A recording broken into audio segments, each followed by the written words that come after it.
We're all ready, and we're all bringing that hype as we get ready to board the battle bus. But first, let's talk about a few things. You guys know we just wrapped up Europe. We have the last 6 matches going on tomorrow. We have our 6 matches today in NA East with 6 more tomorrow. Same thing over in NA West. We'll have 6 later in the day, the last 6 tomorrow. So, let's take a look at our overall broadcast tournament format.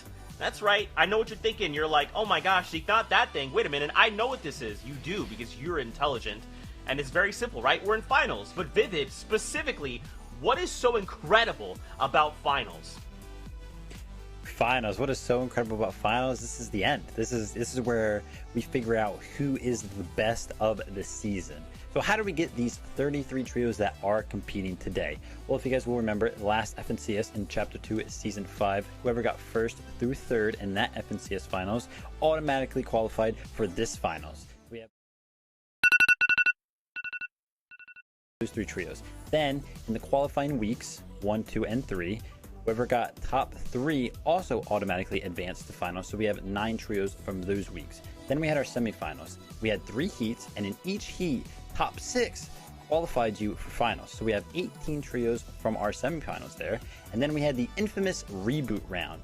This season, though, we switched up. We had 3 games, so we had 3 trios win. So we have 3 trios from that, totaling 33 trios to compete today. Finals, we have 2 days of competition. 6 games each day for a total of 12 games. And then the trio that claims first place are crowned your Chapter 2 Season 6 champions. And it's gonna be fire!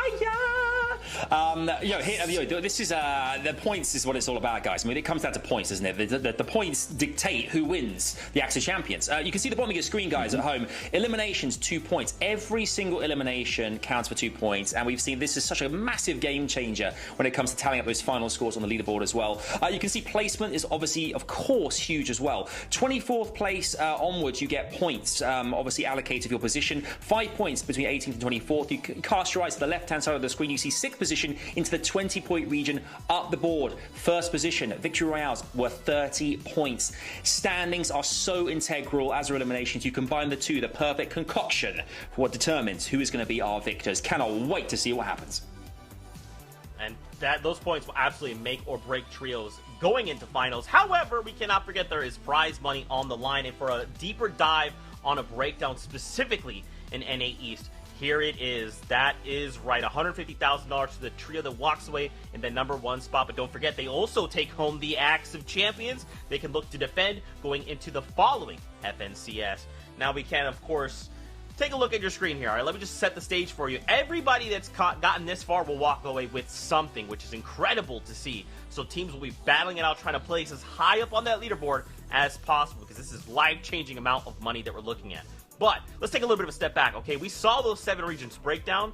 One of those regions is already all wrapped up. We have our first set of FNCS Trios Champions from Chapter 2 Season 6. That's right, boys, and their stats absolutely reflect this. I mean, take a look. It's Sexified, it's Kings, ooh, and Vagner, right? 376 points over 12 games. Vivid, I can't quick maths.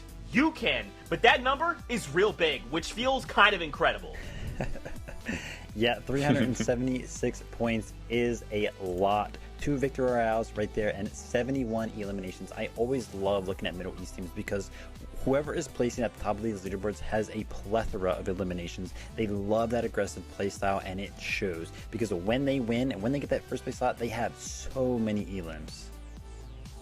Yeah, placement points 234 is monstrous, but 71 eliminations is absolutely unbelievable, really, when you think about it. I mean, 2 Victory Royales as well, of course, getting those 30 points times 2, the 60 points adds massively towards that 376 score. But you cast your eyes down the board as well. As you were talking about kind of prizing as well, wherever you come, kind of dictates what you're going to get as well, prize money-wise. 5th, 6th, and 7th position, all there. 3 points was the difference between those different positions as well. So it's so tight in this region. I love the fact that every week we've been able to celebrate these guys and all the teams competing in the Middle East. And it's great to see that we've got ourselves some champions. GG's to Vagner IU and Dexify. Amazing stuff. 376 is the winning score. Love to see it. Yeah, absolutely. And I mean, if that just kind of like sets the tone for us, 376 points, 71 eliminations, yeah, I'm down NA East. Let's see them fly. But like I kind of alluded to, we got to focus back on NAE. So let's talk about some of the trios that we're going to be taking a look at over the next 2 days of competition. In case maybe you're new to the broadcast, you're like, who should I follow? Zeke, don't worry. Vivid and Adam, they'll help break it all down. So we have Voil, Except, and Snake. Now, Voil has somebody that has been a part of the scene for a very, very long time. I've always seen him in scrims, even since I first started playing and everything like that. So, it's great to see an underrated team here with an experienced player on it, and him finding these two great fraggers in Sneak and Except, because that experience that he has will be able to take them very, very far, and then that fragging potential, that mechanical power that he has in that duo right there will just be able to win them so many situations. Like, look at the Snake right here, mechanics on point, so they're in form for today, for sure. Oh yeah, absolutely. I mean, they're one of only 2 teams in the whole of NAE to have a minimum of 3 eliminations in every single game, which is unbelievable. But speaking of eliminations, and a team that can clutch it up here, Scoped. I mean, we saw the semi-finals. This guy was out of control. The final game pushed his team into the top, in top 6 was out of this world. We got to cover it all last weekend. 6 eliminations, and a first place got them the victory royale over the finish line into 3rd with 3 points. Only by 3 points. I mean, this is incredible stuff from Scoped. We saw in game 2 as well in the semi-finals that he just managed to drag his team over that line, get him to 2nd position as a solo, and that made the difference. That got him here today as well. So it's going to be interesting to see where they drop on the map and the contesting, but I'm excited to see Little Smacked and Casca as well here, Vivid. Yeah, they showed up in that qualifier too, which is why we are so looking forward to watching them in the finals today, because they played it so well there. So if they can keep that momentum up, they're going to do great throughout these 12 games. Yeah, I mean, Sprite here as well. I mean, we've talked a lot about Calc's trio over the last few weeks, and they haven't really, but last week we thought there was no way they can come back. These guys, Sprite here though, are 3v1 in the final Storm Circle. He managed to clutch it, get the reboot round victory, and take his team through. They definitely deserve to be here. These guys are great. One of the 5 returning trios from last season's finals. They're the only ones that made it through to finals again, apart from the auto qualifiers that placed in top 3 last season. So great to have them back. And of course, the guys that I backed earlier on in the season, just make sure I mention that again there, Vivid. Back them early in the season, they got through top qualifier 2, finishing 4th of their 6 final round matches in the top 5 with 28 eliminations. They have chemistry, they have versatility. I mean, they keep their heads above water, whatever the situation. So at endgame, we're going to see a mega beast of a trio. They came 4th in last season's finals as well, and they've won season 4 again. So they're just a great trio. And then, of course, Degen, Agers, and Skittles. Kind of flying under some people's radars, but let me tell you something. These guys have been performing in any of the cash cups, any of the side events that get held for Fortnite competition. These guys have been placing in. And now that it is the finals, these guys have got to be up there and going for like top 5, I would say, pretty easily.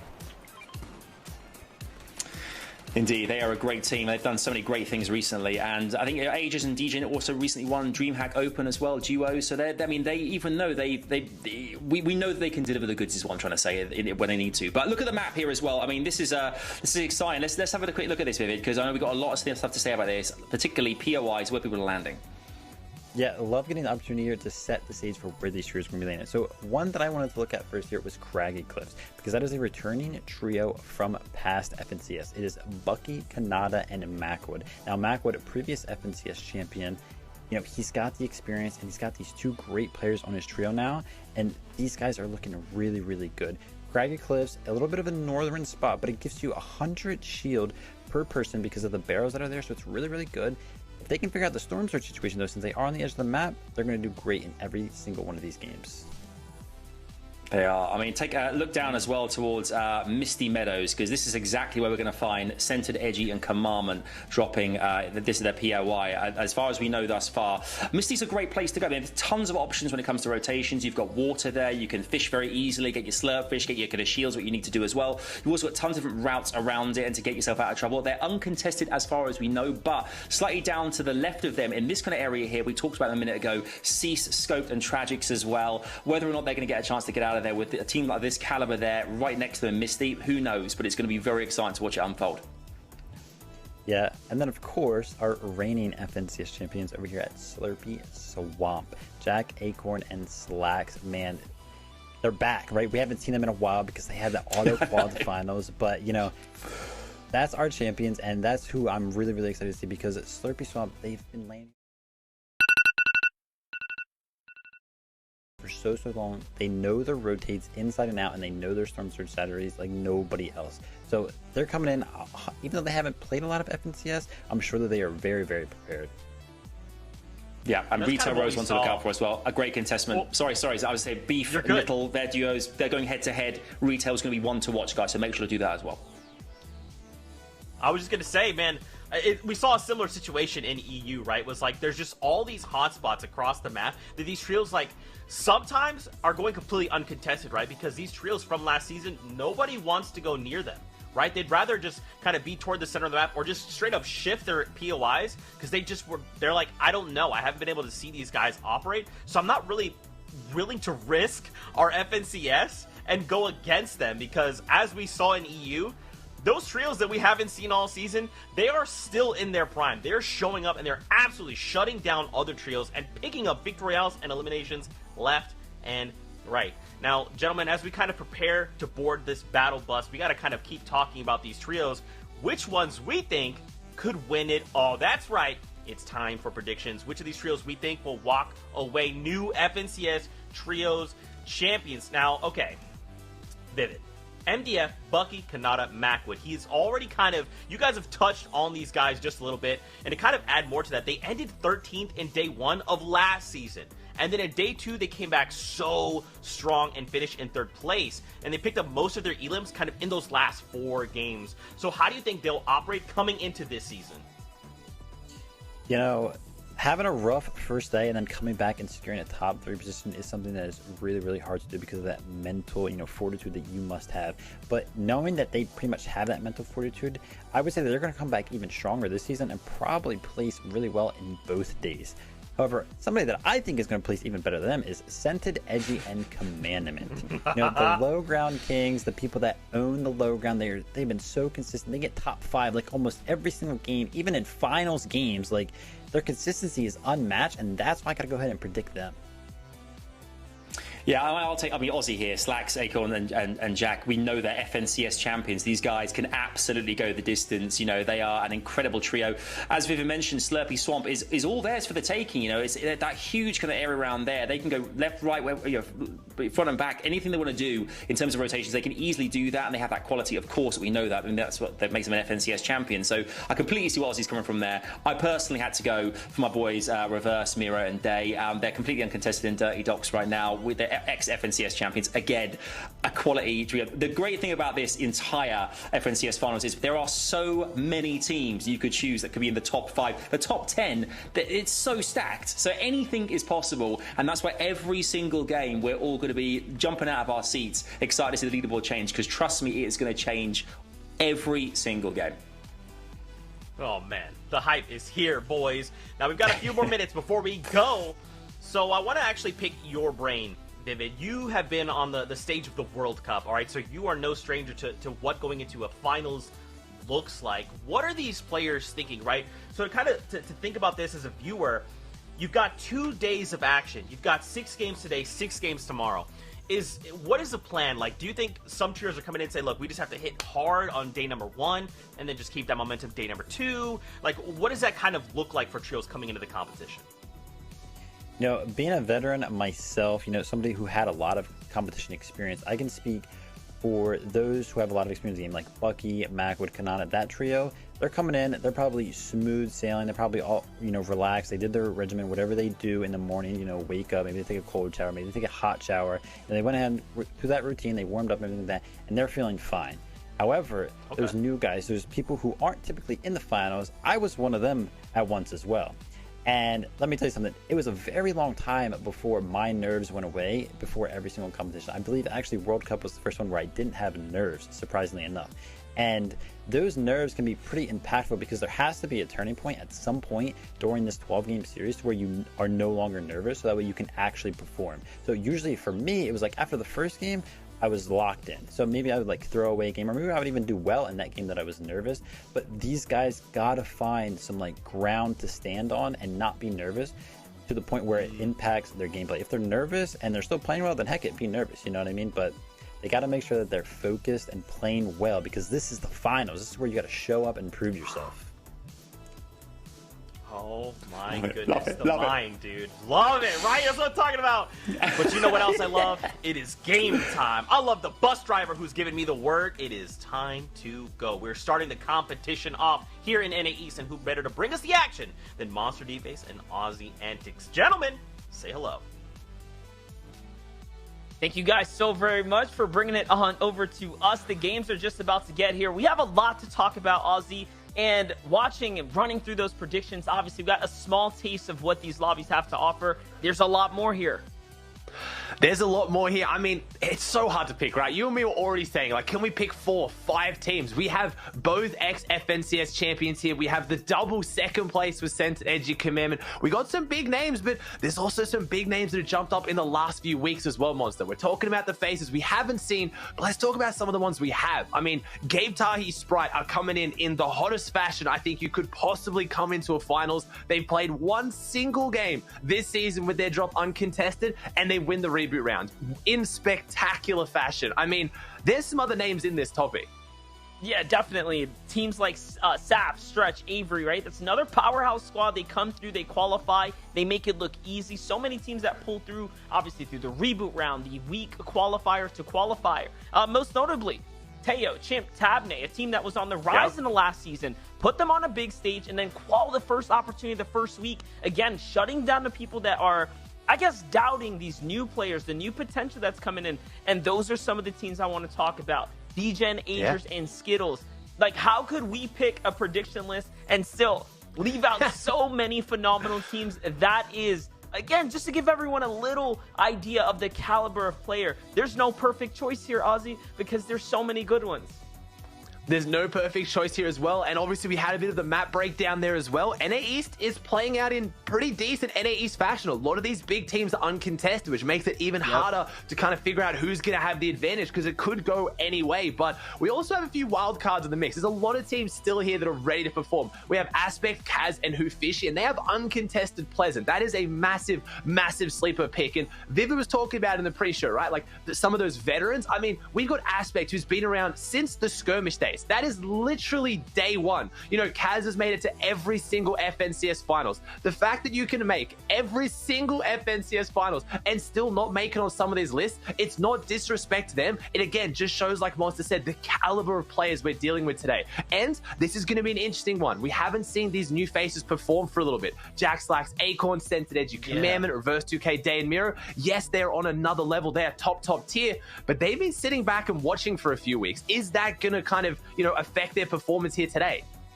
Yeah, there's a difference between Cash Cup games and, of course, the FNCS qualifiers week to week. So this is going to be that pivotal moment for these players, right? And their situation here coming into this competition. Ladies and gentlemen, there are 12 games of Fortnite in front of us today. We're kicking things off with the first 6, and this is going to be the kickoff for game number 1 of NA East. The FNCS is here, Aussie. There is no more time to waste, and we already know where just about every team is going to touch down. One of the first fights that might be breaking out, though, is going to be Retail Row. Yeah, Retail Row is a big one. We touched on it a little bit in the pre-show. We have Niddle, Casca, and Smack going up against Nick FN, Nobu Beef, and Lupian. This is a fight that's going to be interesting. I was actually talking to a lot of these players yesterday, and I was thinking, you know, our French-Canadian team on the block, Nick FN's team, I was like, look, guys, you're on a big rise to prominence right now. You've been playing really consistent. You've really been dominating. If things don't go your way, Retail, or if it turns out into a slog match, are you guys going to leave and try to find something else to, you know, maybe hold on to it? And he said, no, we're big competitors. We're here to stay. We want to make our name for ourselves. We're not running. We are going to fight at Retail. So I was like, okay. All right, I respect the strategy, and that's how some of the biggest names have maintained the biggest names. I mean, you think of people like Zay, they just do not leave no matter which way it goes, and I'm not sure how this one will go. We've got a really decent split, south to north with Retail Row. That's going to give both teams pretty even loot. You know, the Nick FN's team's been dropping here for seasons now, but so is Casca and Smacked, now picking up Niddle in the mix. They're looking really good. This is two fantastic teams, and if they had this drop to themselves, I would not be surprised if they dominated, but going up against each other, I can't pick who's going to win it. And listen, Casker and Smack, they have had so much success here. Every time they've been contested, they have been on the winning side. Most notably, when they had Unknown Army on their team, they were going up against Pledge, Elysian, Jelty here at the drop spot for quite some time. That season did not turn out well for them at all. They are a proven trio that knows how to play this drop, win this drop. And if there's a team that you want to contest season after season, or, you know, prove yourself up against for beef, Nick and Lupien, this is a tough one. They may not be the biggest names, but they are veterans, they are respected, and they have the history to prove that they've won it. Nick is going to find some good tags there, though, and you can see the blood, or the chase for blood, is already happening. Yeah, Nick FN's team, we can't also count out, they have been the most consistent team during these semifinals that didn't auto-qualify. They came fourth. They were one place off at top 3, and they were consistently placing every single week. So they have the as well. We touched on it in the pre-show. If you guys are confused, the reason why we're talking about those big names and how they're going to perform with the changes to the format, any team top 3 in the last finals, which is going to be Centered's team, Jack's team, and then Macwood's team, they haven't been able to play this FNCS. They auto-qualified straight to today. So this is the first time we're seeing them, where some of these other teams, like Smack's team, like Nick FN's team, they've had the last few weeks of games to really get their footing, practice, and figure out what they're going to do. And this fight is already breaking out again in a very NAE fashion. A few tags, you know, backing off, but Smack, that's not a winning loadout. Like, this is what I mean about drop spots being contested. Sometimes it is better to take the all-out fight. Whether you win or lose, it gives you a chance to play the end game. Both these teams might make it out of here now, but what do they got to show for it? I mean, there's a lot of teams that maybe aren't contested, but will have very similar loadouts as well. I'm really reflecting onto teams like Felix, Post, and Sparebow, who play just north of Lazy Lake. Teams like this, Pamstill, Fatch, and Carey, these guys don't have a major POI. They don't have a major point of interest, ladies and gentlemen. They're playing off the land, and sometimes it comes into a little bit of that luck factor. Will you find something good for Fatch? Seems like things are looking actually very good for him. Blue pump here, AR, white heels, blue heels. This is a perfect, well-rounded loadout, but again, sometimes it does beg the question, should you take a bigger drop spot with more risk involved so you can find your tags, get better loot, or do you just go for it? Looks like Pam was actually caught out of this trio on their rotate or their split. Yeah, unfortunately, Pamstar is down. But yeah, I think it's interesting. And I like the way this trio has done it specifically, though. They have a lot of experience at Misty Meadows. But we're talking about, do you take the big POI? I mean, when that big POI is Centered, Edgy, Commandment, I don't know. That is a very scary team. But what they have done is they figured out a route and they figured out a drop spot that kind of draws into their experience of Misty Meadows by dropping very close. They've just dropped a little bit to the north. So they don't have to contest Centered's team. They get, you know, decent loot, enough to work with, but they know the rotates, because that's what it's going to be about, Monster. We're talking about loot, we're talking about all of that, but when Storm Surge comes into things, it's about your rotations. Where do you set up to get that initial Storm Surge? And if they're used to dropping Misty and now they're dropping just north of the lake, everything is very similar. So I really like that. It's playing into the experience they've built without having to take a spawn fight against Centered. But Caddy Corner's looking a bit interesting. I feel like this was maybe a fight that's broken down, but no one's gone down on either side. I'm seeing 0 eliminations, none of them are down, so I'm not exactly sure what's happened here. And we're going to talk about that first zone, a far west pool, a little bit north-focused as well. That is looking fantastic for our FNCS champs, Jack's team, and Commandment Centered Edgy. As I talk about Carey not dropping on them, looks like they're still going to unfortunately run into him on the rotate. Yeah, we did see a vehicle move in there, and it seems like it was this team right here. One of the teams, one of the biggest picks, I think, for the community at large here to take this entire weekend home. They're always so consistent, and it is just a question of how do you do it? How do you remain this consistent? And yes, there's that vehicle. We knew they had one. It was all shown, of course, on that mini-map. He does find some tags here. Remember, they have all the information they need to know this is a two-man squad, but hey, this is about playing for the long game here, and that's what they're going to do. Find the tags, get on out, conserve the material and everything for later into the game.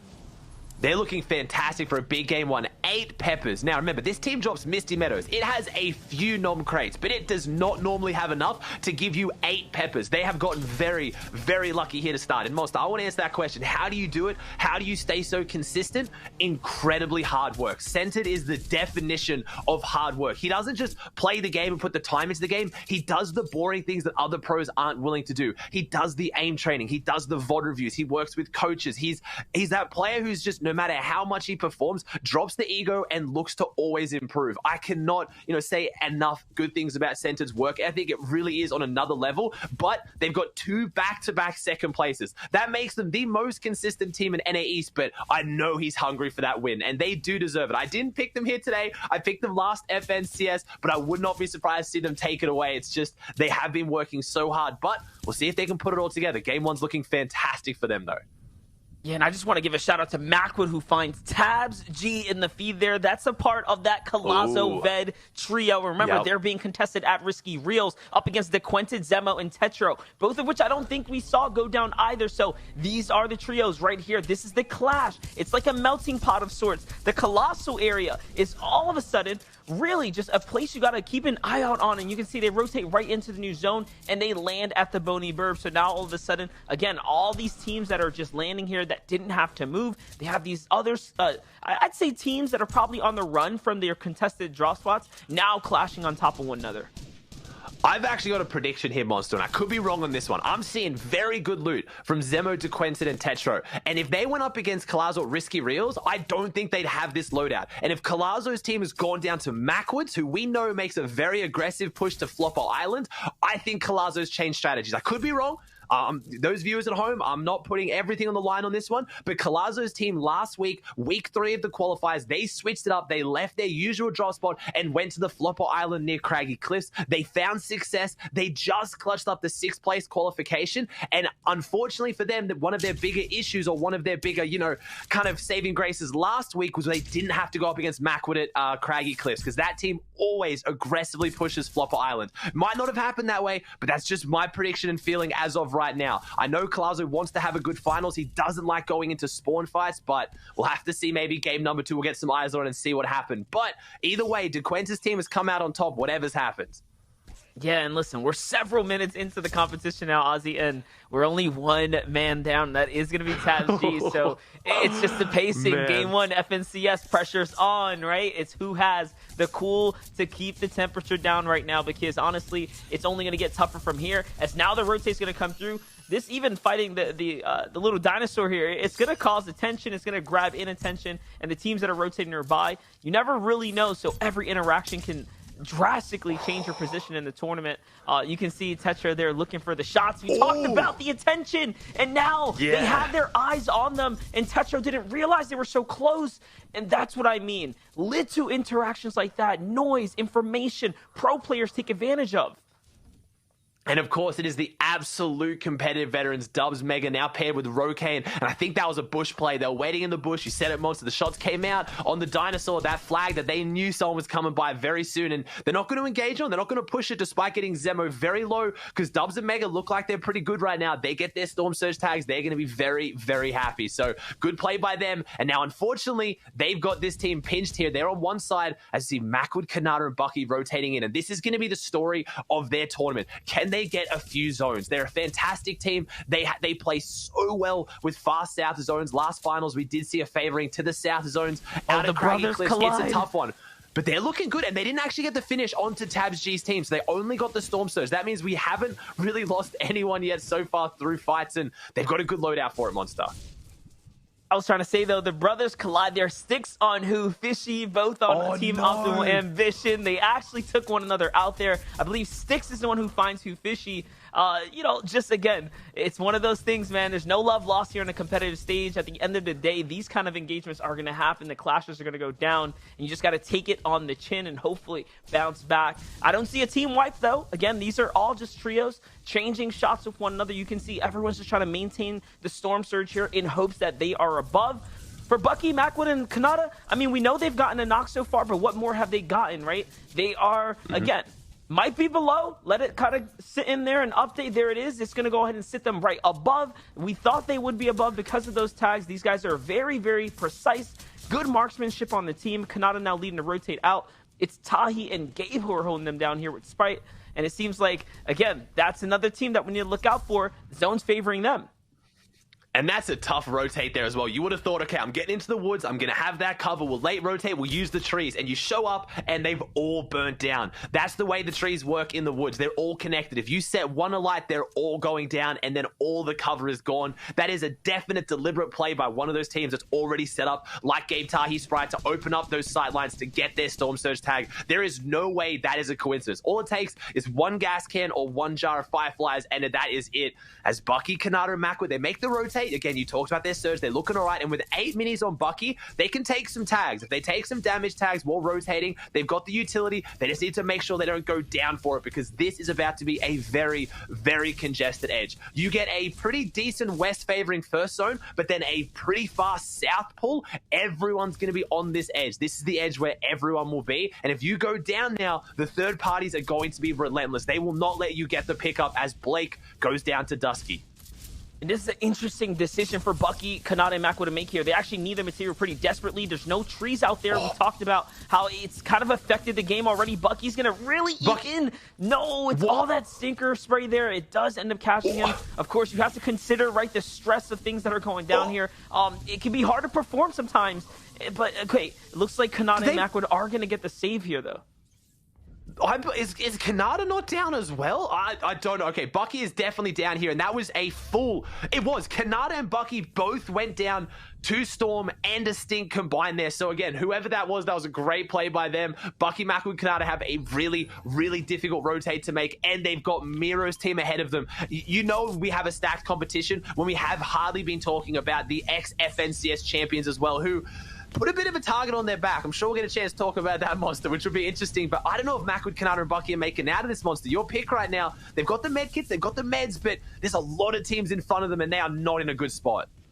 There's a lot of teams in the zone as well, though. Everyone now trying to slow down, take their time. Remember, they have to be careful who they rotate into. Everyone else is also going to equally be looking to push up on different kinds of teams here, and this is where that fire does start to clash, and you can only assume that right now, it is a tough game to play right now for these pro players, but the struggles to get to new zone, I'm hoping they will be able to pull it off here. You can see there's knock players even next door here. I saw Felix, Pose, and Sparrow being one of the teams here in this area. I saw that Reverse 2K, Miro, and Day are also positioned just up above this as well. And look, Bucky goes down. Makwood now just trying to struggle here to stay alive. He's going toe-to-toe against some. He's going to find some on the exchange here, and that's the tactical shotgun, the power of the tactical shotgun coming in full there, at least finding what he could, but no, although he finds Felix, he does go down to Reverse 2K. Even though they go and get the trades there, he does ultimately fall.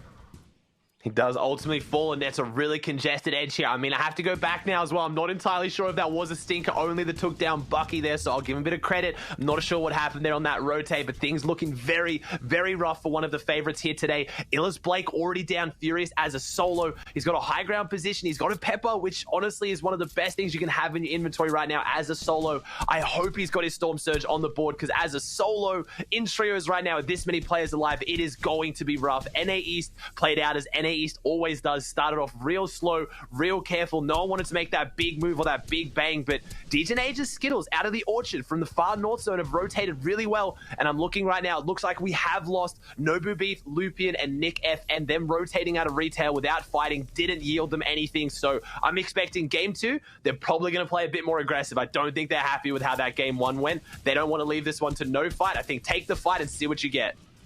And this is interesting. Miro hasn't even gotten to heal yet, and Reverse is already gone. He's taken off with the win here. He's not trying to trail behind at all. Gets in front. Now looking back at enemies, even those shots right there are going to force that team off that layer. And remember, Felix or Sparrow is also still alive. Somewhere lurking behind them. Does have to be careful. That's a solo. Those are the most dangerous ones. Tabney is going to find Aspect in the feed, so they're still up. Knifers Trio still up as well as he trades on to Kaz, and that means our Pleasant Park team has basically been eliminated from the competition, guys. But no, Reverse 2K, ex-FNCS champions, the biggest target on his back here. Can he perform after he has already virtually called out the entire competitive community? He has a lot to prove today to, I think everyone right now.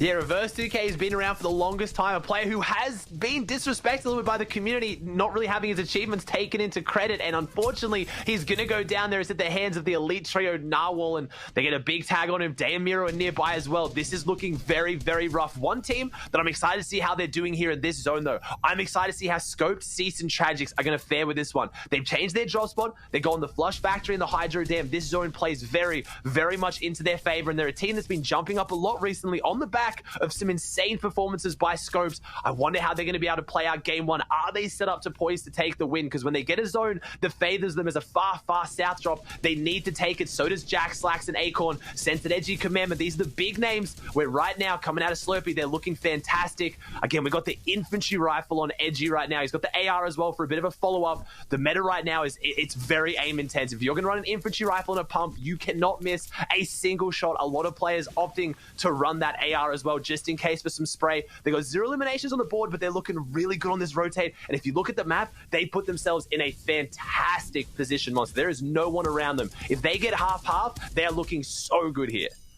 And I love this early commitment with the Peppers, early commitment with the movement. They're using it instead of losing it, not leaving any chance on the table here. And again, they are looking pretty strong as far as their overall material goes, but the ammunition is it's a bit worrisome, right? It's a bit troublesome here for them. They don't have much. They can't put pressure down. Yeah, look, barely any heals. That's that passive play. If they over-prioritize positioning, now all of a sudden they're getting there. They're putting pressure, but they're not lagging behind to catch any refreshers. They're not sitting behind where there's a potential pickup for loot.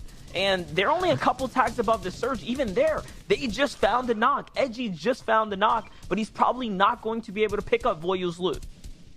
Well, I was going to say, though, potentially for this team as well, they are a very low ground team. You've heard us say that a lot, but Scented, Edgy, Commandment are synonymous with the low ground, more than any team is on pretty much any region. That is their playstyle. And the one advantage of that playstyle is an early elimination endgame and a full refresh. If you're on height, yes, you might be able to harpoon the loot. Yes, you might be able to drop down and grab a little bit of it. But if you eliminate a team on low ground or a player on low ground, you get to grab everything they have, ammunition, material. So they have a chance at this. And again, Monster has touched on it. Utilizing those peppers early, a lot of players will save those till the end game to try to make a play for height. They have next to no desire to go for height. They play consistent low ground, but they get a complete opposite zone. They banked on getting it on top of them. They now have Jamper, Threats, and Rise right next to them on this rotate, which luckily for them is a very competitively experienced team. I hope they hit the rotate. No one goes too aggressive here because a lot of them have to make this, as I think we just saw Avery go down in the feed as well. So the big names are falling.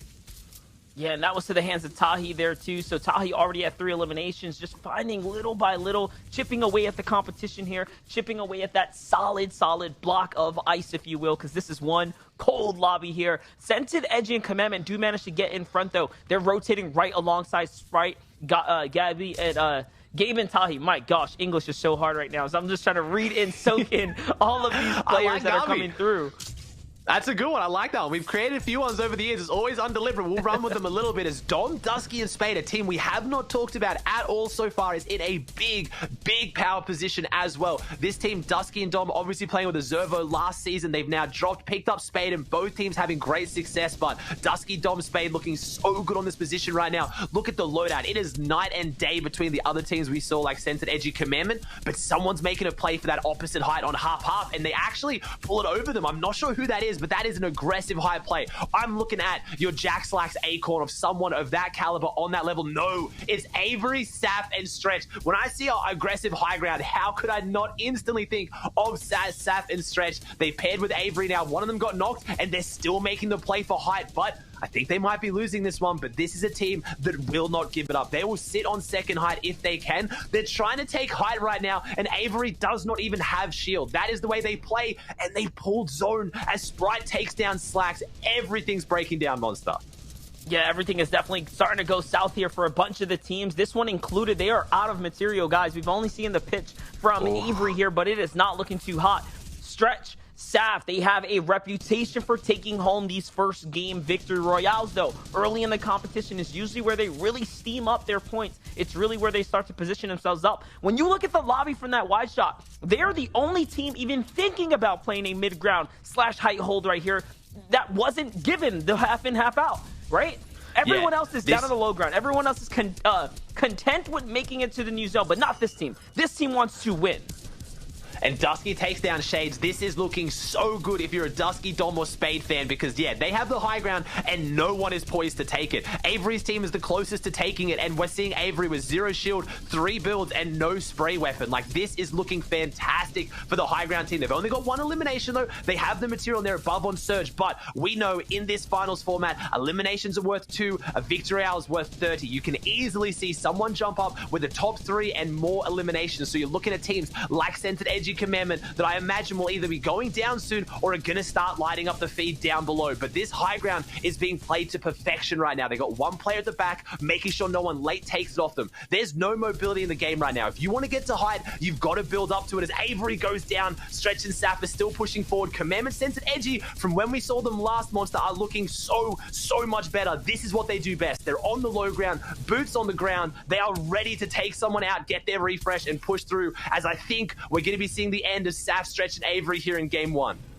Yeah, but listen, Saf already has 4 elims. He's still in this, and again, almost a near top 10 performance there. Dusky ends up finishing off Stretch as well, as it is Day who is in the low ground. The 2-man team, they made it this far. Don't count them out. They're still racking up points and eliminations, guys. That is how you creep your way and sneak your way into that winning position for a day 1 performance. But hold up, Dusky, he's still going here. Now onto the elite trio. Crunchy goes down. Will they find Slim as well? Yes, they do. He is out of this competition. Skittles and DJen still alive right now.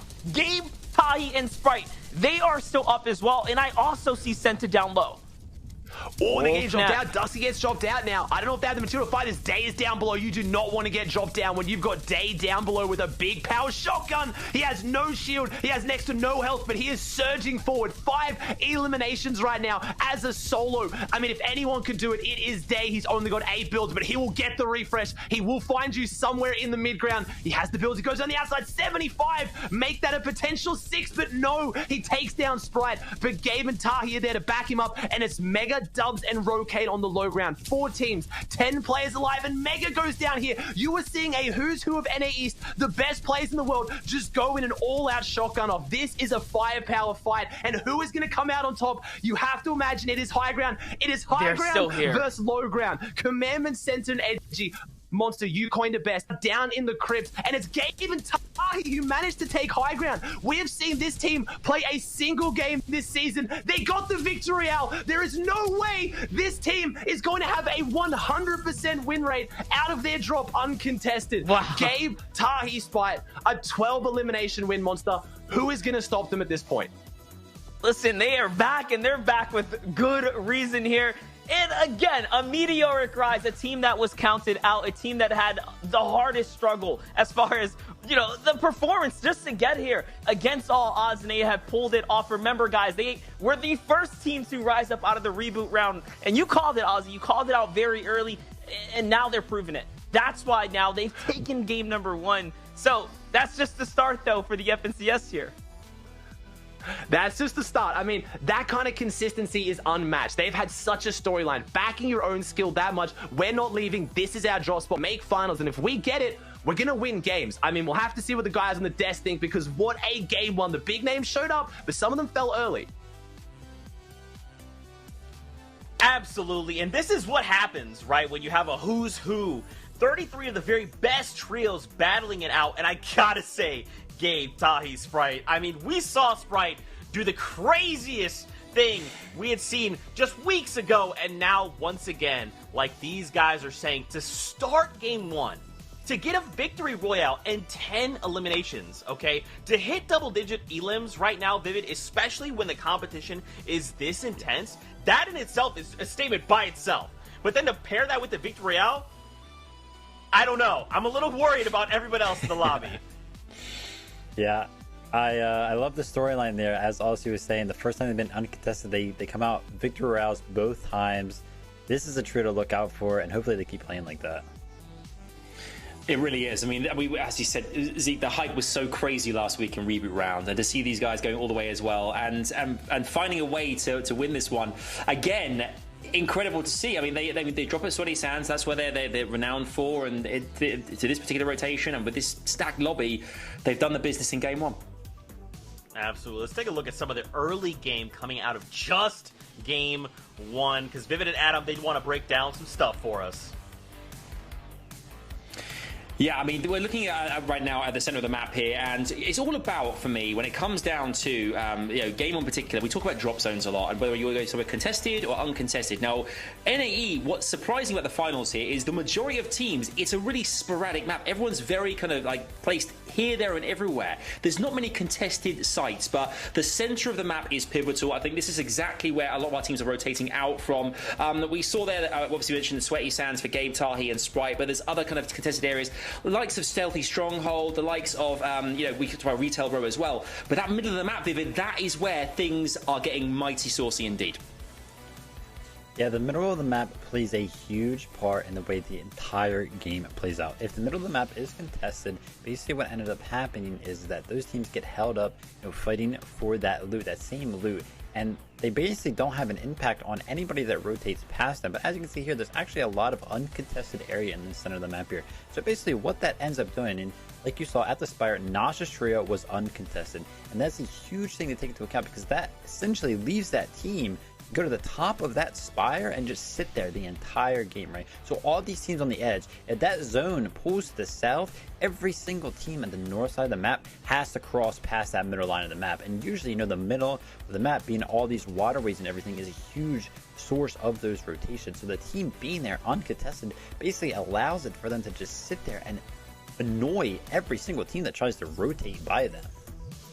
I know. I mean, here are our first scores. I can't believe it, Vivid. This is the very first scoreboard of finals. See, this is insane. Okay, here we go. Gabe, Tahi, and Sprite, of course, 54 points. A great start to proceedings there. 12 eliminations, the victory royale, and 30 placement points. But look at second, third, and fourth place. All tied at 36 points. Yes, it is super early in the game. Of course it is. However, look at their placement points. Higgledy-piggledy, 20, 22, 24. But Elims, 8, 7, 6. It is so close here. We saw, we touched on the Spire. We saw Acorn, Slacks, and Jack. We expected big things from them. They went down very early on, even still creeping in at 10th position there. Went down early on in and around the Spire, and we're seeing big teams, because there are so many of them. I mean, every single one of these teams is just either going to have a great one or a bad one, and it all depends on the day what happens. Vivid, this is incredible. This is incredible stuff. Yeah, and a huge testament to how much these elimination points matter here. If you're paying attention there, in the 6th place slot, we saw Scented, Edgy, and Commandment there. They got second in that game, but they are in 6th place because they only got 2 eliminations. Sprite, Tahi, and Gabe have a 24-point lead over the team that placed just 1 placement below them because they had 10 more eliminations. Eliminations are huge. They are, and I think what's really interesting to all of us as well is that finals. You presume that teams may be slightly more passive because they want to kind of get as high placement standings as possible, and they want to kind of wait till they get the eliminations at the end game. That's where they can kind of really sweep up the lobby. However, I think from the get-go there, right from the very start, we saw people were ready to engage. There was no kind of messing around, thinking, okay, I'm going to take my time here. It was this lobby these are the best players in the region. I have to go for this. We have to as a trio. And we're going for it. And I want to see more of that, because that's what's really exciting for us watching it. Absolutely brilliant stuff from Game 1. And I love that so much, right? Because that is a testament to how all these trios are looking at the competition right now. This isn't a qualifier round. This isn't semifinals or reboot round. This is finals. This is make it or break it time. And so to even just look, if this was 2 weeks ago, right? We're looking at Circle 3 and there's 90 players left in the circle. We're thinking to ourselves, how are we supposed to narrow this down? How are people supposed to fall? No one's engaging. That's not the case. Everyone is going head to head right now because they need these advantages. And for Gabe, Tahi, and Sprite, and I love Vivid that you guys kind of talked about Commandment, Edgy, and Scented coming in second. Yeah, that's typically awesome, but they only had 2 eliminations. Gabe, Tahi, and Sprite, a victory royale in 10. Even if they let's say got third and they got another 10 eliminations, that is literally going to just continue to gain momentum and snowball their performances. But that's enough from us for right now, because it's time to jump back into the action. Monster DFace and Aussie Antics are standing by. Let's get back into it. Don't hold your breath, Zeke. This is going to be a long, long season. It's a long, long game, and the players got a very long day ahead of them. We're going to tune straight in, though, with Tahi, Gabe, and, of course, Sprite, our Game 1 winners. Aussie, they have now built up a ridiculous lead, almost 20 points now over the competition. It's only been a single round.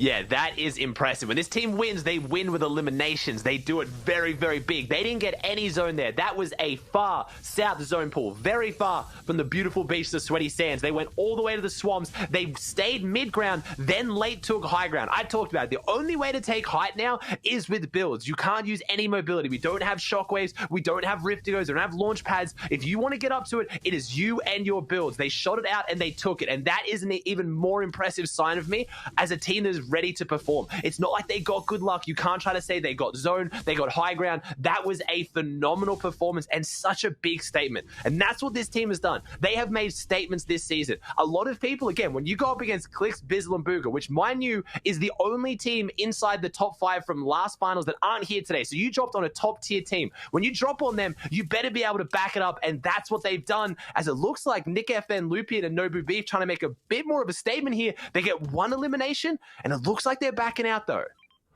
Yeah, I don't know how I feel about them rotating out so early with the early advantages that they just picked up, especially even with Beef here having this compact SMG to play off of. But you know what? It's going to be the decision they make because they want to continue to pull through. They want to continue to extend this game here. That's going to be their first taste of points as well, as it is just the early 2 that they earned. Remember, you have to break into top 24 in order to even earn placement points. That first 5 gets given out then, and then it's a top 17 jump up, which it makes this a very placement heavy format.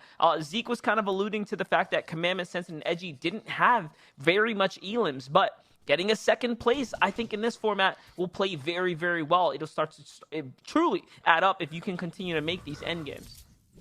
We've said it a lot. We'll say it again, Monster. High ground wins games, low grounds wins tournaments. It's consistency down there. Yes, Gabe, Tahi, and Sprite had a phenomenal performance, and I think they could continue to do so. All it's going to take is a team like Stretches to be a little bit more healthy. Maybe Jax, Lax, Acorn, Macwood's team in it who like to play for height. They play aggressively, and everything can go south very, very quickly. Yes, you can get the win, but you could also go down, top 20 because you get cut out and you get a really aggressive fight push. Where low ground, if you play it consistently, is a lot easier. As Coop, Adam's team right now, Caddy Corners, this is a very, very underrated team. COD Genesis has been going here for seasons, playing with Colazo. We watched them last FNCS mods to get contested game after game, round after round. It was insane. So we're looking at a player with insane consistency here, a lot of experience. Pair that with Coop, who, has had some of the biggest performances as a solo player, and Adams, who I genuinely think is one of the most underrated and up-and-coming IGLs and pros in NA East. This is a team that's looking pretty good, but they do have a team taking a fair bit of their loot right now by the looks of it.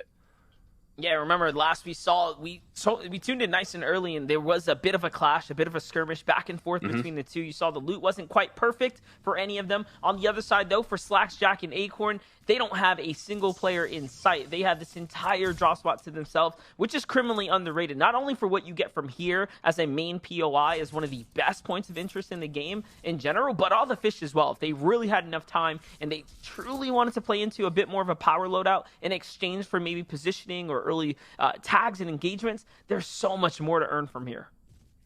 Yeah, and I know we've ran this statistic in the past, so I'm pretty comfortable to say it. Uncontested Slurpee has a higher average placement than any POI when it comes to FNCS. This is a winning POI, but again, we've got to kind of preface that. That also goes down because it's one of the best. It's usually the best teams that can claim it. When Jax, Lax, and Acorn are dropping here, you're not quick to drop on them as well. So it's also coming down to the players that manage to drop here and take the loot for themselves as we get another zone that they're in. So things are looking really, really good for the champs. Last game, unfortunately, didn't go too much their way. 22 points is decent, but first place is already jumping up on a big lead. We've only lost one player so far, which we saw was out of retail. And I think what happened there, Monster, I think it's actually, I talked about how Nick FN's team might change up the strategy and kind of, move their drop spot around. I actually think it was Niddle, Casca, and Smack split it up. I'm pretty sure one of them dropped on the house at retail, one of them dropped at the house towards Lazy Lake, and one of them dropped on the Spire. I think that's why Nick FN's team got the triple drop and got the elimination and then rotated because the teammates were so spread out. I don't know how Casca's team thought that was going to work, but they're changing the strategy. They don't want to go into just a blow-for-blow slog match.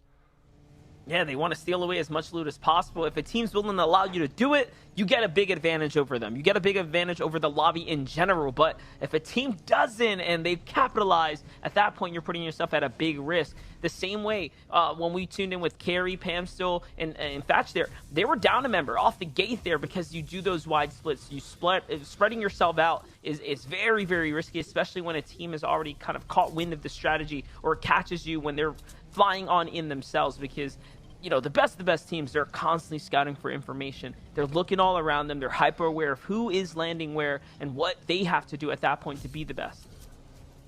And we got our quick stat flying in. Gabe's trio also won game 1 of finals last season. They did. I forgot about that. This was the team that broke Zayt, Sap, and Stretch's record of the previous weeks. I think Zayt, Sap, and Stretch's team, I know at least 2 of the weeks they came out with a game 1 win. It could have been 3, but then Gabe, Tahi, and Sprite ruined that record in the finals. And that's what they do. They come out strong, and this team plays aggressive. They are confident. You guys may not have heard too much about them. I'm sure you have in recent weeks now, but they are making a big name for themselves. And that's what it's about. Even when the community and the other pros or players don't believe in you, you believe in yourself. And that's what happened with the Sweaty Sands fight. They did not leave. They backed themselves. And remember, they made it into the reboot round by equaling 17th place. If they had 1 less point, this would all be over. So as much as we tell these stories of contested drop spots, some teams you're getting to see why. It's because they genuinely believe they can win when they do. Yeah, definitely, and they've proven that already. But Acorn, Jack, and Slaps once again here, crossing paths now with Sensed, Edgy, and Commandment. The likes of 2 of the best teams this server has to offer right now. This entire region has to offer. And look, they're using that vehicle once again. Actually, that might just be a completely different team. Yes, they're going to open fire here. Every time they hear a vehicle go by, they definitely want to go ahead and take advantage of this. That's this virtually free tags here. Remember, if you're inside the vehicle, you do leave yourself exposed. Ooh, Jack actually finds Stretch there. Okay, so that was Sab, Stretch, and Avery there on the move. And they're coming out of Lazy Lake, so no surprise that they end up crossing paths here again as well.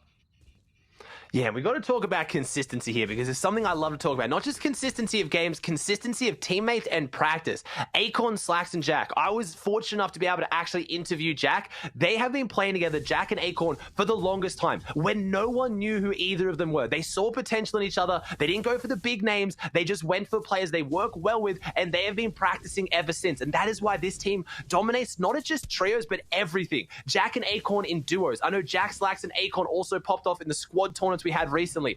Acorn and Jack have been placing in solos. They have been playing together, not just for seasons, for years now, since before trios was announced as the main game mode, and that's what we're seeing as a recipe for success. Talking about that, Dubs and Mega, one of the most iconic duos as well. A lot of people talking that they've fallen off a little bit, but recently have had a massive surge back up. They didn't try to find new teammates when things didn't work. They stuck with what they know, and they trusted each other, and that's the story of NA East right now. A lot of consistent teams coming out on top when they've been playing together for years.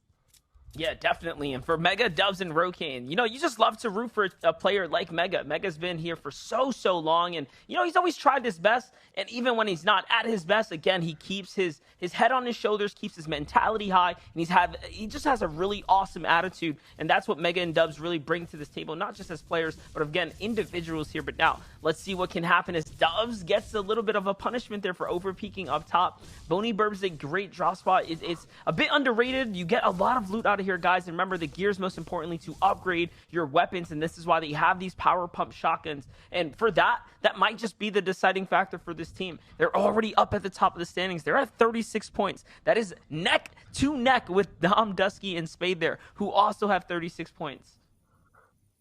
There's a lot of points right now on the board, and this is an interesting spot for we got Tabs Gen, which is obviously Tabs G, Colazo, and Ved. I have to think my earlier kind of prediction of what was happening has changed potentially. I don't know if they're still there. Maybe Colazo's team is actually staying at risk here. Maybe DeQuentin's team has gone somewhere else, because something has definitely happened here for both these teams to be making it away consistently, and we haven't had eyes on their fight. Loose not looking the best for TSM's new signing, Colazo, and this is a player and a pro that I know the community just can't help to root for. Older player, but streams everything, makes so much content. One of the most liked guys in the community. Pair that with Tabs G and the new up-and-coming Ved, and they are a fan favorite, but slow start to game 1 as Dusky, Dom, and Spade. We saw them on high ground game 1. I really thought they were poised to take it away. Unfortunately, something went wrong. They're going up against Jaden, Nets, and Savage's team that I thought was going to be dropping it stealthy, but looks like maybe they're dropping at the castle even north. And this is an interesting one. Both these teams need this fight. If you're a far north team and you get zone, you cannot afford to lose this now. Jaden shots, Nets, and Savage. I mean, Savage has also got that big, legendary pump shotgun. So they've got the firepower. He's used up all the arrows he has in the stink bow, trying to get a few tags, trying to get a bit of damage on the board there. 2 med kits. So they're already still in zone, but if the next zone starts to move, they could still be able to play this one out. We see one with the piece, which is obviously Kanata going down. That could potentially be a disastrous game 2 here if the team follows, but maybe it was just a knock. I've only seen potentially Kanata go out here. Jaden shots and Nets still trying to figure out a way into this fight. They are 172 or 123 above. Sorry, jumped too soon there. But what's Dusky, Dom, and Spade working with? What do they have in their inventory right now to be able to pull this one off? Yeah, this is their draw spot, so they've been here for quite some time. And like you mentioned, you have to win this fight. Otherwise, all the other teams are already gone, right? They rotate down, they go south, they look for action. So when the zone comes north, Craggy, or this draw spot in particular, is so hard to already play the Coral. And you can see, the benefits of having this bow here. You get free tags if someone's sitting in the box peeking like that, and at least it's enough, right? It's something. It's better than nothing, as now they're only 93 damage above. Ozzy, the way the zone works right now, the way the Storm Surge works, that number's going to change. Like, they're probably not safe just yet.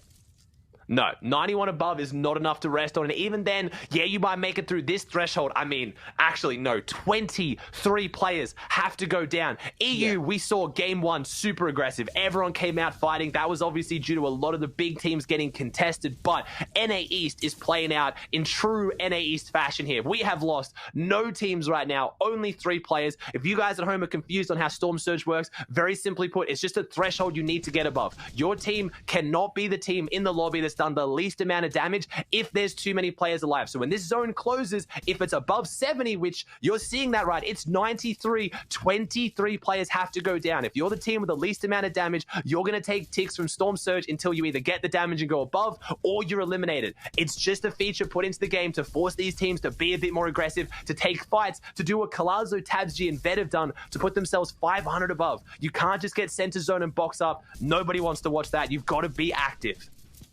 Yeah, this reminds me way back in the day when you used to watch the earliest types of NA East tournaments. It was like this, very, very stacked, very placement heavy. Everyone's so passive. And then for some time, NA East was the most aggressive region. All of a sudden, they were just turning on the gas pedal. But hey, FNCS swings back around and you can see it's slow and steady. But is it going to be enough here for a team like Ved, Colazo, and Tabs? They may not need the tags, but the other team does. And desperate means desperate plays. And that team was desperate. And they get the wipe. And it works out for Zum, Stacky, and Hapt here. No, and I was talking about some fan favorites. I'm sure a lot of people are going to be upset to see that one. Colazo, Tabsg, and Vet had done everything right. 500 above, they had the loadout, and unfortunately, it's not them who needed the surge. It's the team that versed them, as we see Smacked go down here as well now, so the retail road contention is just not going well, and that's what it is. Storm Surge creates these fights. That is why all of a sudden, everything's breaking down now. All those players who were sitting back waiting, we'll take a fight soon, we'll get some tags soon. It's too late now. You have to get in. And me and Monster have always said this. If you're box fighting for your surge like this, something has gone wrong. You haven't set up for the tags. You haven't done your plays properly, because this is a risky spot to be in. As Voiler's down here, Reverse 2K, Day and Mira know this, and they are getting in. And this is not the team you want to be jumping in on you in a 3v2. This is not a team I'd be wanting to verse in a 3v1 against any of them. Day and Miro are truly terrifying players in this situation. They have so much confidence. And again, maybe they break my storyline of if you're box fighting for surge, you're doing something wrong, because these guys want an FNCS doing it. So maybe I need to kind of preface that some teams can make it work, but it just shows how truly impressive they are. But they're having to rotate now. Reverse 2K not looking too hot. Interestingly enough, they didn't even need the surge there, Ozzy. Like, they were above it, but I guess they took advantage of all the chaos either way. Why they come not? out on top. Yeah, 3 elims here, and at least they have something to show for it. Reverse 2K, dangerously low, though. They do have heals to play with, but he can't even sit behind to go ahead and heal up here. They just have to rotate. And honestly, luckily, there are other teams that have to rotate too. They're moving with the pack here, and that means that they all get to basically get in for free at the cost of whatever little material, but they can afford it, right? They can absolutely afford it. They just got the biggest refresher they've needed in the tournament right now. Exactly that. And again, when you're a team that can reliably get refreshes, it's a scary way to play your games, but it does work. And we were talking about it a little bit earlier as well. If you guys missed it, Reverse 2K recently made some content that really split the community up a little bit. And I feel like if someone is going to make a video talking about their honest opinions of different teams, Reverse 2K is one that's able to do it. My man has gone to World Cup. He won an FNCS and he put a big target on his back, but that's what I love. You got to back it up now as well. When you say some other teams, you think you're better than them, if they now beat you, it puts a lot of pressure on you, and you've got to be a special kind of player to want that extra pressure to motivate you. But it looks like that's what Reverse 2K wants to do. But when you've got Day and Miro backing you up and you are a player of that caliber, sometimes it's just a bit of a confidence boost. All right, you think you're better? Come show me. That some people need the pressure, as we're seeing a lot of teams go down in the feed now, as we've now had two difficult zones, a far southwest and now a far northwest for these teams. Yeah, this is actually going really west here. Both zones favoring this side. And oh no, look at this. Looks like Miro and Day have another opportunity now to get inside this base here. Reverse 2K as well. Looking for the new angles. They're all starting to split up. But again, with that firepower brings more attention. Other teams looking in. Whatever this team is with the stinker bow, they have got their targets on Miro, Day, and Reverse here. They're continuously putting in these shots here. And they find another two already. They just had 4 on the rotate. Now they're up to 6. They're catching up. I don't see Tahi, Game, and Sprite in the feed. I'm seeing Miro, Day, and Reverse 2K making up that gap that looked like wasn't going to be closed, not out of game 2. And this is a scary spot of zone to be if you're any other team, right? This is the best spot of zone to be if you are Day, Miro, and Reverse. Yes, it's congested side. That's just more targets. That's just more opponents. That's more points. As the community says, that's more 50 pods. You get your siphon off those opponents. You get your mats. This is big for this team because they are that confident at fighting right now. They've rotated all the way out of Dirty Docks. You saw teams before, like Stretch's team, using the car to rotate south. They went out of Lazy. They went down behind around Misty and came up. No, Day, Miro, and Reverse, they white line it. We don't care if you're between us and the zone. That's another target on your back. We will get our eliminations and we will get a refresh and keep pushing in. And that's exactly what they've done. They've created their own free path to the next zone. Gabe, Tahi, and Sprite are holding out some of these teams though. Jack, Slacks, and Acorn in, and it's currently Sticks, Jays, and Knifer in the position of power on high ground. But Threats, Rise, and Jamper are poised to take it from them if they get the next zone. Yeah, and this is a team that lands right in this area. This is their backyard. This is their hometown. Usually when you get granted that first, second, third zone, now the fourth as well, you have to take advantage. These kind of games don't come very often. And when they do, this is your opportunity to go ahead and show people what you are made of. So now that they have the zone, they have their elim, they're above the surge. They can see everyone here on the map. And look, the congested side, very heavily on that eastern pack right there. And it is for good reason. It's because those players have to migrate closer and closer towards Sweaty Sands. Game Tahi and Sprite, though, they're in the mix. They're out there. They're inside that congested pack. They did not stay here at their home turf of Sweaty. Instead, they went out looking for action, and that's why now you're going to see them inside some of these droning shots. You can see other teams still up right now, though. DGen, Aegis, and Skittle, very healthy in the centerpiece there, and so are the Elite Boys. It looks like Dubs, Mega, and Rokane hit a bit of a wall there, though, as now it's only Dubs by himself here.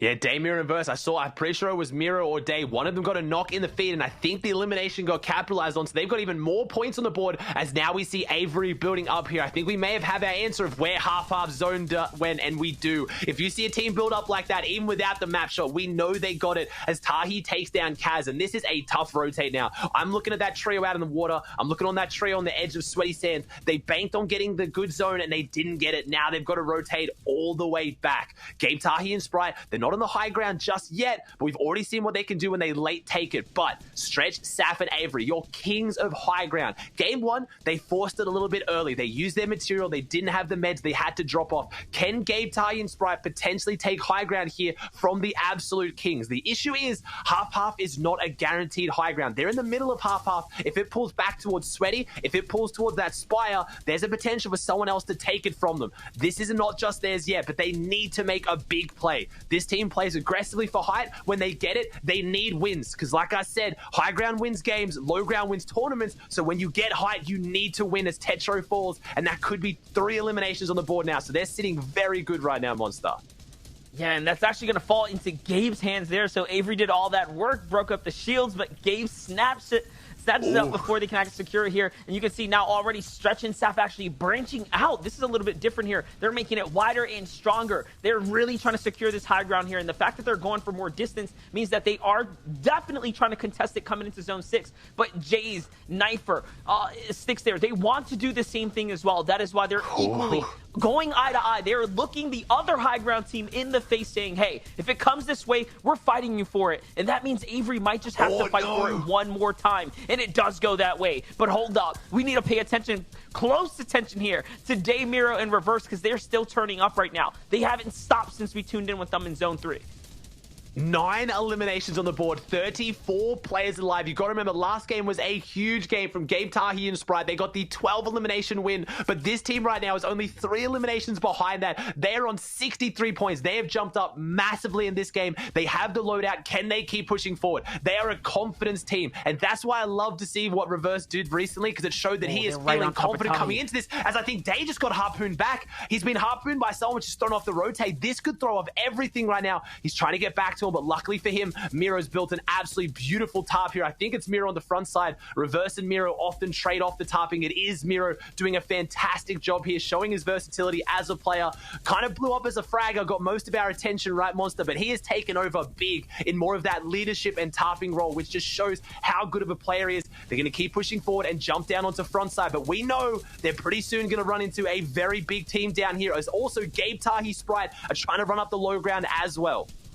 And Gabe Tahi and Spartan doing so good right now. They have 5 eliminations already, bringing them up to 80 points. So there is still a lot of room here to go ahead and play catch up. So our first place team doing so well, already breaking into top 10. What a great game for them, back to back already. A top 10 performance on its own is phenomenal considering they just took a win, but they want more. Can they find more? Into the tarp they go, and you know they're feeling the confidence here. They're feeling everything that's coming their way here, and they're looking for that refresher here. Sprite's trying to get inside, and they are going to possibly find one right now. We'll get that question answered here as they're starting to shoot it up. Who is it going to be on the other side of the wall here? No one. Not just yet. Aussie, they need something big right here because they're out of materials. They need something big here if they're going to find it. They're going to try and keep searching for this one as well. There it is. There's a big tag on, and they're all going to go in. This team backs each other up. They don't even need to question it. There is no comms right now. Do we go? It is just go forward, get the eliminations. We need the materials. We need something. They have big points on the board. Unfortunately, we are going to lose Sprite in this one. It's going down to Gabe and Tahi. Sprite got them here last week. He's sitting back now. What can Gabe and Tahi do? Especially Tahi, because Gabe's not looking too good either, but Tahi's in the box, and he's getting the eliminations, but he's going to fall here. Stretch falls to Miro. There are big eliminations on the board. Edgy Commandment centered it down here with 5 eliminations. The consistency, but they're not doing enough. They're playing well. They need to play better right now. We've seen it. Day, Miro, and Reverse are lighting up the feed. Threats is still in this. Avery still in this. All the big names are here, but who's getting the big eliminations, Monster? Yeah, definitely. But Slow and Steady can absolutely win the race here for Edgy, Commandment, and Scented. 5 elims, not too bad. Much better than their previous game. And Commandment already letting loose. You can see he's looking for the piece control. He tries to hop into someone, but it doesn't even matter, as Edgy now is going to follow up here. And they find the tags, but it's not enough to get the elims. There's a team underneath, and it was Slacks trying to be super cheeky there. And that is a crucial elim. Critical for them now. Top 3 here, Ozzy, and we're coming into this. Miro's still in this game, though, too, right? The fraggers are still here. Miro could pull something out of this as a solo. This is a 3v3v1. This is tough spot for Miro to be in, and he's running low on mats. Right now, Knifer's team needs to make Miro go down. He needs to make him fight, because that's what's going to be their win condition. Can they use Miro to break up the low ground? Never mind. He has his eyes set on high ground. He jumps up, he puts down the pressure, and that could be what Scented, Command, and Edgy need. But this is a patient team. They've played this before. When you're a low ground team, you're used to being in this situation. You're on the low, they're on the high. But this is when Commandment is unleashed. This is when Commandment steps up big. Usually, can he do it here? He's got the health. Center's trying to break through too. It's a 3v2, and Edgy is the one who capitalizes, takes down Knifer. We're in a 3v1 low ground. I talked about they win tournaments, but it looks like they're going to win games as well. That is an 8 elimination victory out for our low ground team, and what a big performance from them. They've got the consistency, but with the other team's eliminations enough, Monster? I saw multiple double digits here.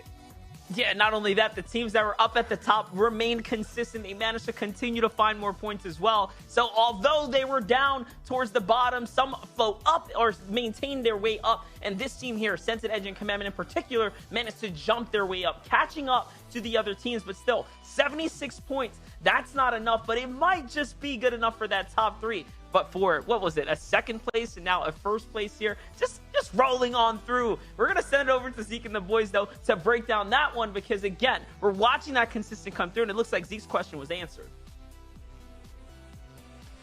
That's right, it was. You see, what was the last thing I said before we went? Is these guys, they placed second with the 2 eliminations. That wasn't enough. They said, Zeke, listen, hold this slurp juice, okay? Give us a moment. Would you like 8 eliminations in the Victory Royale? Yes! I would. Thank you. This is the consistency that we need. These are the plays that have to happen, especially if you want to be crowned FNCS Trios champions. This is the level you have to be operating at. Vivid, I love to see it. Yeah, I love to see it too. Both game 1 and 2, Scented Edge and Commandment have ruled the low ground. They've had total control in the end game. The first game, a little bit unfortunate. They came up second place, but they were against, a solidified high ground team. Game 2, Miro, I believe it was Miro, right? He makes a play on the high ground, actually gets one of them knocked. So that way, the high ground only has 2 players left, and the full trio on the low ground can go ahead and get that victory out. And they stayed together the whole time, and they ended up coming up with the win. Oof. Yeah, Ozzy said himself, he said these guys need to do more with around 10 teams left in the lobby, and they did exactly that. They came through with a second place and now a first place as well. Eliminations to boot. I mean, this could not be a better start for these guys. We haven't seen them all season long. They automatically qualified, but man, oh man, what a start to proceedings. And I gotta say, boys, the talk of the town coming out of game number 1 and 2 now feels like, to me, the top 3 from last season versus our reboot round winners, right? Gabe, Tahi, Sprite, this trio looking so good coming into all this. Yeah, and the main idea here being is that we have Edgy and Scented here, quote-unquote champions of the previous season, automatically advanced to the finals here. And, they were one of the first trios to be solidified in the finals here. And then Tahi, Gabe, and Sprite, they basically took it all the way down to the wire. They took them into the reboot round to go ahead and solidify their spot in the final. So it's almost like a champion versus a challenger mindset here. Why is Tahi, Sprite, and Gabe having such a good run when they were like one of the last ones to qualify against, one of these teams that was first to qualify? Yeah, it's completely wild to think. I mean, we can see Spegu here and Goku, who are qualified as well as in the reboot round as well. These are challengers who qualified. They got in by the skin of their teeth when you think about it in the reboot round in last weekend. So you compare them comparatively to some of our champions from last season, and you saw the elimination feed as well. You saw Bucky's trio; they were getting eliminations on the board. We saw Acorn and Jackson and Sax haven't really necessarily done enough thus far. There was always the question is always the team that got there. You can see them on board on the screen right now, but the question is the teams that automatically qualified last season haven't had as much game time in this season. However, you look at Commandment's trio, and they are a great example of proving anyone that thinks, this is a different season, completely wrong, because they are dominating right now. They are finding their way. Yes, of course, I'm going to kind of champion Miro, Miro's trio as well, because I picked them in the qualifiers. But we said at the beginning, every single team is absolutely capable here of doing the business, and it's great to see these teams here. You can see them right here. Come on, these guys seem unstoppable right now. But let's look at the leaderboard. This is what it's all about: the points and the eliminations and the placing points.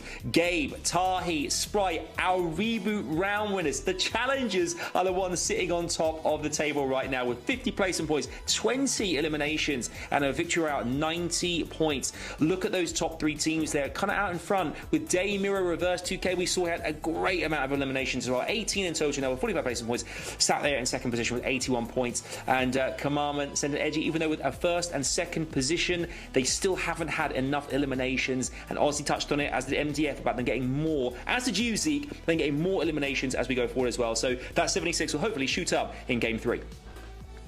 Yeah, hopefully they stick to their game plan right now, because they're playing extremely well. However, it can be a little bit demotivating, right? Like, you get second place and then you get first place, and you're in third place on the leaderboard. Like, what's going on there? You know what I mean? They have to keep playing the way they're at, because I just don't see Day, Miro, and Reverse, and then Tahi, Gabe, and Sprite keeping up the amount of elims that they are averaging right now throughout all 12 of these games. But I can see Scented, Edgy, and Commandment keeping up that top 5 average placement because that is what they are known for. So as long as they don't get like demoralized in their strategy and they stick to it, I guarantee you that my prediction, you know, obviously is going to end up being right, and they're going to take it home. Is it? Is it though? Oh man, well, let's not get crazy, right? We still have another 6 games today, but this is a very strong for a lot of these trios, especially for Gabe, Ty, and Sprite, right? They did this last season, okay? They won their first game, and now, like you guys are saying, like, yeah, they're slamming these eliminations on the leaderboard, but the question is, can they keep that momentum going? Because now all these other trios are starting to wise up, right? They're like, listen, I know where you're coming from, and if I let that happen, you're just going to continue to walk away with the game. And so we have to see if some of these trios can kind of just claw at the top and say, all right, guys, look, this is just day 1, but we can't let you get away from us that easy, you know what I mean? So right now, it is an all-out brawl on the island, and we hope you guys are enjoying all the action. But it's time. It's game number 3 of the FNCS here in NAE. So we're kicking it back over to MDF and Aussie Antics for the next game. The competition is growing stronger and stronger because what all these top 10 teams have in common is the fact that they have all gotten high placement points, but most importantly, consistent eliminations. Up at the top, it's a scary amount of consistent eliminations. We're talking 2 teams now breaking into the double digits here, Aussie, and that means that, again, the bar, the standard set very, very high. This is hard for any team to honestly tackle and maintain. It is, but that means it puts the pressure on them as well. All it's going to take is Gabe, Tahi, and Sprite to fall a little bit short, Day, Miro, Reverse, and then Commandment, Scented, Edgy could strike as well. They are playing so consistent right now. A first place and a second place in the first 2 games. We truly do have the battle of eliminations versus placement right now. Again, obviously Gabe, Tahi, Sprite, and Day's team are doing really, really well on placement too, but Scented, Edgy, Commandment, this team is just so consistent as it looks like Retail Row has finally broken down into the fight we were expecting, Monster. I think Casca take down all 3 of Nobu Beast teams. So I don't know if that's the case. Maybe it was just 2, but looks like everyone's kind of spicing it up a little bit more. NA East has been very, very slow. I think they're going to have to start picking up the pace as we get our quick stats. Since Chapter 2, Season 4, Edgy's trio has the most low ground limbs in NA East, and that is no surprise to anyone who's been watching this game. That is where they live. But I think what's truly so impressive, Monster, not just their consistency to get to that top 3 endgame, it's to win games. You almost never see teams win games from low ground. Scented, Edgy, Commandment win them more often than not when they get to that final 2. Yeah, that's the thing. They picked up an elimination or a victory royale in the last season as well, so they came in with a win too. It's not like they're up there placing high, taking these second places, just falling short of taking home the entire crown without a victory royale, like we saw once before from Reverse 2K, Miro, and Day. Remember, they won FNCS without a single victory royale when they took home the crown there, and that was just off of their aggressiveness, consistency. But Day, Miro, and Verse 2K have also proven and shown that that is a very viable strategy. Pop off, continue to pop off, and you will make enough points, and you can sometimes best the rest of the competition. For Niddle, Smacked, and Casker, it looks like they tried to land all on Casker once again here this time, but he beat them to a weapon. I'm assuming that's how he got the full team wet. I mean, 3 eliminations on the bat, that's one way to do it. I mean, Casca has been around for the longest time at Retail Row, but taking down a full trio by yourself again, there could have been some assistance from the teammates, but that is massive right now. This is going to be... Oh, apparently it looks like maybe that was the answer there. I'm pretty sure it was. It looks like they went for the triple pickaxe. I think Monster hit the nail on the head perfectly there. Casca, maybe that legendary tac shotgun. That's the gun to get when you're getting triple pickaxe. I mean, that always feels good. That is a weapon that can potentially do it. But that is tragically unfortunate for Nobu Beast team because, man, you got to think, okay, he's only got a chance at 1 gun here. He's going to get a bow. He's going to get a primal pistol. And he got a legendary tac shotgun. That is not what you want.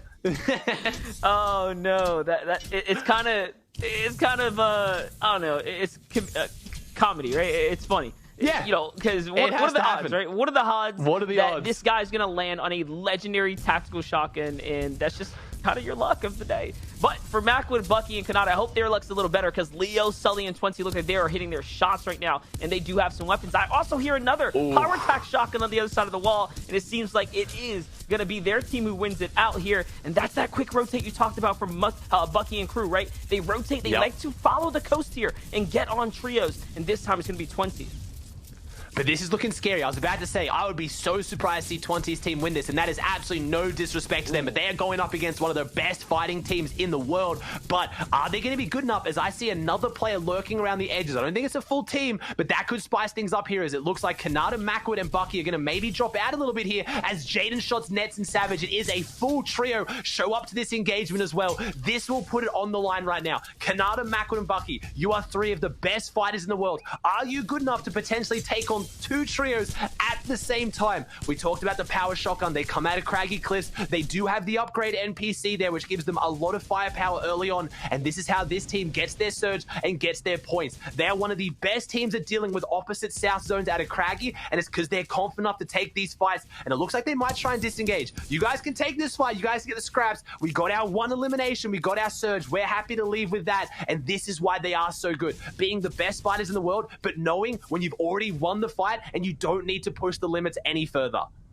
And the best part about that, Elam, there is that secures their surge, that entire fight. It was a long, drawn-out one, back and forth. You can see it dug deep into their heels as well. So this is going to work out for them in the long run. And let's just not forget, I was going to say, there's probably more loot here, considering how quickly they moved on out of their drop spot. Ooh. Oh, no, but Bucky takes a body shot there from the bow. It looks like the Stinker bow itself was a full-on connect, plus the damage on top of that. So pretty rough one to take right now after you just found some extra minis here. So it's kind of a big setback, if you will.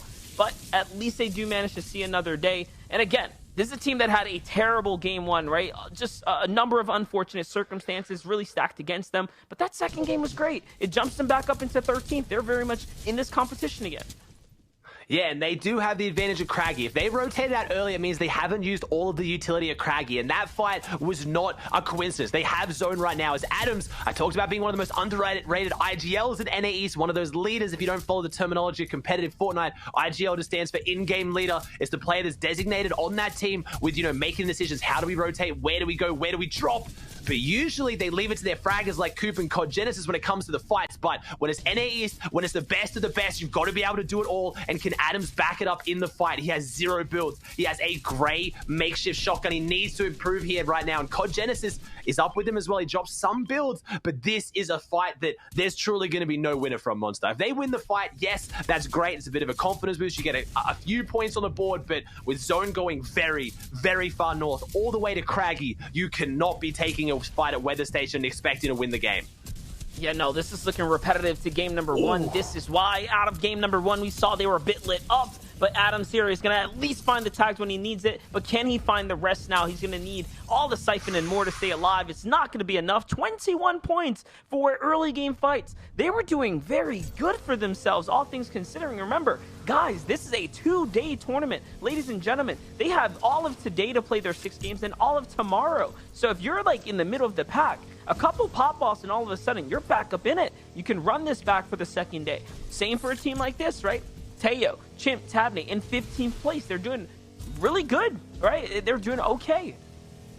They've been making a big name for themselves. I was really happy as well. This is one of the teams Reverse 2K put a little bit of a target on, but it was really good to see the community. Again, you've been gassing them for multiple seasons now, Monster. It was good to see the community be like, hey, this is Teo, Chimp, and Tabney, all right? They are up-and-comers. They are popping off right now, and I think they're starting to break out of that kind of, that shackle of being underrated. I think people are starting to pay attention to them. 28 points on the board. They're looking good. They're rotating out of Weeping. So far, they've got, a few decent zones. Nothing too bad. Something's come unstuck, and maybe it's this mid-ground rotate as we're getting a nice little thank you, Obs team. We're getting to see how the Weather Station fight broke down. We saw them win it, but it looks like they get the reboot off as well, but they're deep, Monster. I don't know. Like, I respect it. The team play, that's awesome. Get the teammate up, but you might just be all going down together. Yeah, definitely. Anything can happen at that point, though. There's plenty to work for as they have to make their way in for Chimp and crew. It's just about finding tags here. Can Chimp actually find a headshot on a player? That'd be great here to just set themselves up for their surge coming into the later portions of the game. And if you guys don't know much about Chimp, Teo, Tabney, these guys have been playing with one another for quite some time, all of which are phenomenal, exceptional solo players as well. I think that's really what stands out this trio as individuals. But Chimp. If I had to choose a player on this team, I'm choosing Chimp on this team as one who just, again, he's an exceptional controller player, and he is like, you know, reminiscent of the days and mirrors when I spotted them early on. It was just, they're just better, right? And they know how to hit those shots and honestly keep up mechanically with everyone else. And if you got all those things in your own controller, more power to you, because those are the guys that after a while, they just break away and they never look back. It's the confidence. And when you talk about Day and Mirror and you talk about insane control players, it's the confidence. They jump in knowing they're going to hit their shots. It's like the Wavy Jacobs. It's like the Reeds. It's why they get so popular as well. It's just such a fun way to play. Like, obviously, a lot of the players here today, and almost all of them are top tier. They are phenomenal players, the best of the best. But some of them just do it in a flashier, more fun style, right? And that's the people you like to cheer for. So I'm excited to see if we can show it off on the broadcast here. If they can jump up and make that big name for themselves. As we see Stretch, Saf, and Avery, a team that don't need to make names for themselves, and we've seen them today, haven't done anything too flashy, but they're doing things well. They're on 53 points right now. They are looking fantastic. They're based up outside of second zone when they could rotate more center. What that means is this team needs Storm Surge right now. If you're an avid Fortnite player at home, if you're like watching the broadcast, studying some of the strategies, they're set up here because they want to get their Storm Surge. If you already have Storm Surge and you're playing in a set lobby, you are going center of second zone, so you can then try to pull third zone. That is the way you want to do it. So if you ever see a team like this, it's because they want that. But at the same time, we see Stretch off to the side. They are splitting wide. They're trying to get as much surge as they can, but they're trying to control this area. They want to make sure that no one rotates ahead of them. So now you've got Stretch breaking off, going more north, and getting them a base in zone here. This is why they are the smartest and some of the best players in the world. And this is what we talk about a lot. Stretch, Saf, and obviously usually paired with Zayt. Now with Avery, they have these strategies. They just think about the game on a different level. Yeah, they take risk, right? And again, moving early gives them the freedom to do these kind of setups, these different types of setup that other teams aren't doing. And honestly, if anything, they're just pioneers to the point to where other teams like to pick up their playstyles. We saw a lot of their strategies actually being mirrored from a team like Felix, Pose, and Sparebro coming out of the qualifying weeks, and they managed to do it. They actually managed to pull a top three or semis win there, and it was enough. It was enough for them to go in and pull on through, and now we see them here in this final stage. But there can only be one Stretch, Saf, and Avery. There can only be one team that does it and does it right, like the rest can try to become, and it is this trio here. They have already shown, again, played that hand multiple times, and they do it better than everyone else. And this prize pool, we haven't even talked about it yet, Monster. This prize pool puts the pressure on $690,000 total. And that's just for NAE East. That's not every region. That's what these 33 teams are playing for. You look at first, $150,000. Second, $105,000. And then third, $69,000. That's actually a big drop. Like when we're talking about 4, 5 points usually being the difference, sometimes even closer between second, third, and first, we're talking 2 eliminations can be the difference between you winning $150,000 or $69,000, and both those numbers are life-changing amounts of money. The pressure is on, and a lot of these teams are used to playing for that, like Stretch, Saf, and Avery's team. Some of them not so much. Blake Furious and Illest have been around the scene for a very long time, waiting to have their big finals performance. Blake's kind of been through a little bit of the wars early on with teams, kind of fallen into that same boat as Ronaldo, being a competitive player that's had some huge achievements, but just struggles to find a team they can lock down with. Blake specifically keeps getting put in this IGL leadership role that he keeps saying he doesn't want to have, but when he's given it, he does well. They're only got 7 points on the board so far here today, but with this loadout, they're looking fantastic. Only 8 above the Surge, though. Let's see it. Blake's the IGL, but you're backed up with 2 of the best fighters in the world with Furious and Illest, and they need to get in on a team, and unfortunately, it's looking like it might be our first place team, Monster. Yeah, and now they're under the pressure of the Stink Bow as well, so this is just slowing them down, chipping them down, and putting them in a much worse position here for taking the Storm Surge fight. Luckily, they are just going to get enough off of the tags of their teammates there, so they're maybe not going to need to take the box dive here. 13 players having to go down is not too bad. It's a lot, though. It still is a lot. And for Gabe, Tahi, and Spire, who's up above, I mean, I'm hoping that they're above, too, because if they're not, then this is going to be a full-on clash between the two. And that's just sometimes how the circumstances can end up playing out. For Versus2K, though, in the feed there, he finds Hornet and Skylix. Miro finds Adonis. That's the full trio wipe. And now all of a sudden, Versus2K and company. More team wipes early in the game like we expect them to do. It's going to continue to step their way up onto that stepping stone of Gabe, Tahi, and Sprite. They're on their foundation. They're looking at them saying, hey, what's up? We want first place again. Oh, and Illust has got the peppers as well. I mean, a purple pump peppers with Illust is a very, very scary combination. But Gabe Tahi and Sprite, they've been fighting this whole season. I backed them to win this fight or at least stalemate it. And if Illust knew who he was about to fight, I feel like he would be questioning a little bit. As again, Damien Reverse, 3 eliminations on the board. They are pushing forward. They're making their way in again. You talk about all these teams that, you know, hit these crazy strategies. We got Stretch, Saf, and Zayt. We're now Avery, always setting up those plays, right? They always set up the bush plays. They set up the split plays. They try to rotate dead side, try to get on the high ground. This is a team that just through sheer confidence and fighting ability, they white line it. They follow that white line to the next zone. They go straight in and they just run through any team that's ahead of them. And that might sound like it's a bad way to play, but it's just testament to how good this team is at winning their fights. And that's a scary way to play your finals because you have to have supreme confidence. As here it is, your player monster Chimp right now with the legendary pump shotgun. And it looks like his teammates Teo and Tabne, I was about to say, have finished off this fight, but no, it looks like there's a player still standing in this one, as I believe Teo's gone down. Tabne's got to bring him back, and Chimp's got that pump in hand, ready to do something, but Zone is closing in, and Tetro is giving this team a world of trouble. Yeah, definitely, but they are going to get this pickup here. They do have a med kit as well and a flopper play off of, but no, there's a Storm team holding them out. They're already at the edge of the zone there. That could be the likes of another big squad there too on the standing, so we'll see how it ends up folding out. They're going to find Tetro here, so at least it wasn't for nothing. It's a full team wipe. That's a 6-point swing. It's Pam, Thatch, and Carrie. Thatch actually just found Knifer in the feed there, who was a part of the Sticks trio. They land somewhere on this outer edge. They had to rotate too, and that is just how it's going to end up playing out for Chimp. He gets inside, but not long enough to stay up, and that is how they get wiped out. So again, for some teams, the zone is just a tougher burden to overcome. But I wanted to talk about Versuke, Miro, and Day just a little bit more because these have been very much Western zones, and they land on the eastern side of the map. So for teams that are looking at this zone or looking at the Storms and blaming the Storm, I mean, you're watching a team that's in second place right now. No excuses, right? Genuinely, and they're doing it out of Dirty Docks, which is tucked in down behind the mountain, uncontested, no storm surge. You have to get above that mountain and push west before you can even begin to get your surge. It's only teams that can truly win their fights that are in that position to be able to make it through. And Gabe Tahi and Sprite, they've been getting a bit of zone favoring so far, but they have been playing phenomenally well. And I love that monster, right? We even saw it today, right? EU, we managed to see Hen, Janice, and Chapix break the mold. They're contested 6 games out of 6 with majority South zones at Craggy Cliffs, and they're still in second place by 1 point. It is truly, Fortnite has gotten to a level where there are no excuses. These players are getting so good, they're pushing the boundaries so far that even with everything against you, if you are that good, you can overcome anything. And it is truly ridiculous to watch. As someone who knows, who has been looking at the statistics, when you're contested, it normally doesn't go your way, but some of these teams are just on another level. Yeah, for sure, and you can't let those contested drop spots affect you, right? You can't make it personal. You just have to kind of take that one and move on with it, hopefully bounce back, come up or formulate a better strategy to end the games faster. You know, maybe pull a retail roast strat, land on the team, go for the pickaxe strategies, wipe it up, right? And just say, hey, this is how it's going to end.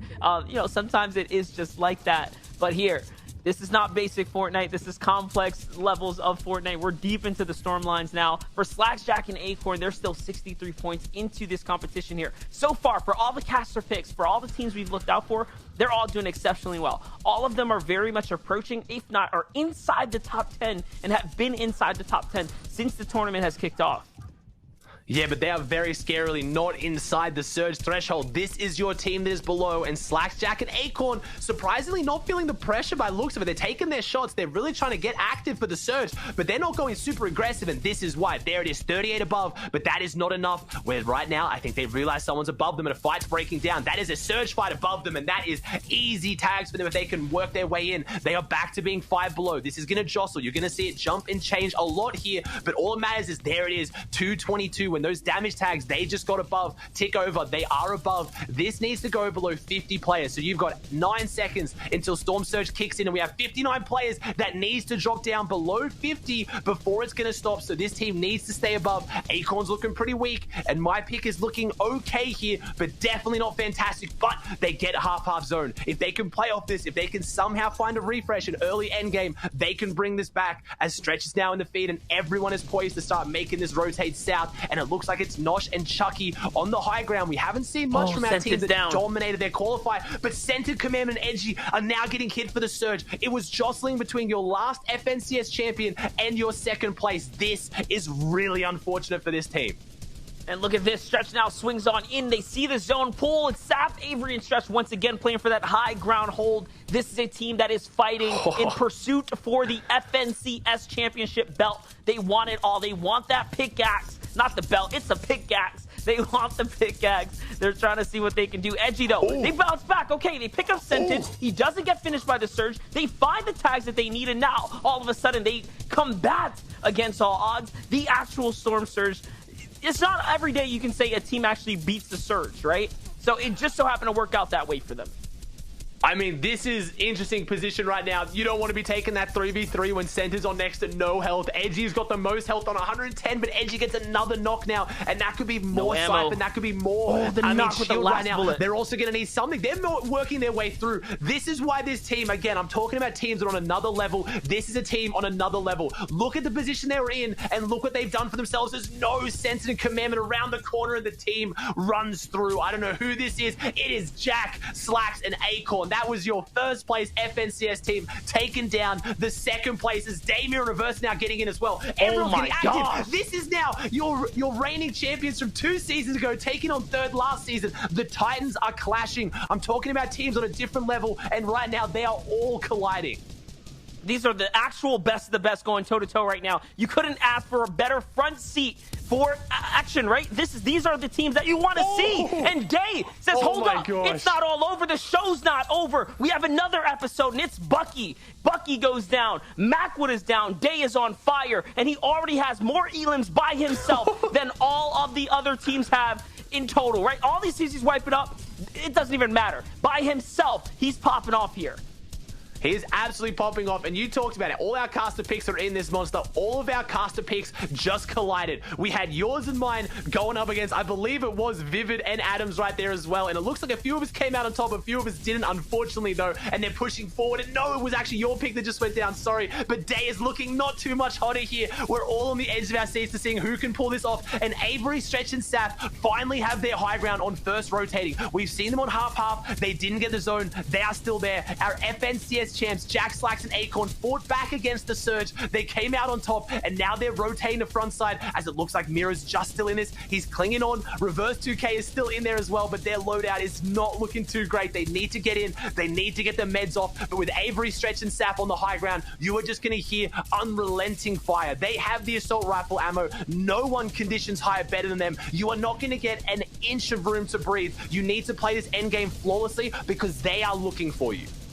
And we just saw some critical movement coming out of Miro right there. Great decision-making. He layers himself up, gets the safety, but Acorn on the other side in a box fight here to stay alive right now. There are still a full trio up, but they're all in their own different layers, and one is going to go down. So all of a sudden now, Jack is out of the equation. It is up to Acorn and Slacks here, who are not next to one another. They might as well be solos at this point to find anything that they can. Here it is, the Harpoon coming out here to desperately stay in the game, but no, there's another team behind that wall. But because he goes in a different direction, at least Acorn is up. Into top 10 he goes, and now looking for the shotgun shot. No hesitation. Hits one. Can he hit the second? He doesn't need it. He moves on. But this is pressure time. Ozzy, can he steal away more? Yes, he can. He's right behind one, and no, just barely misses out there.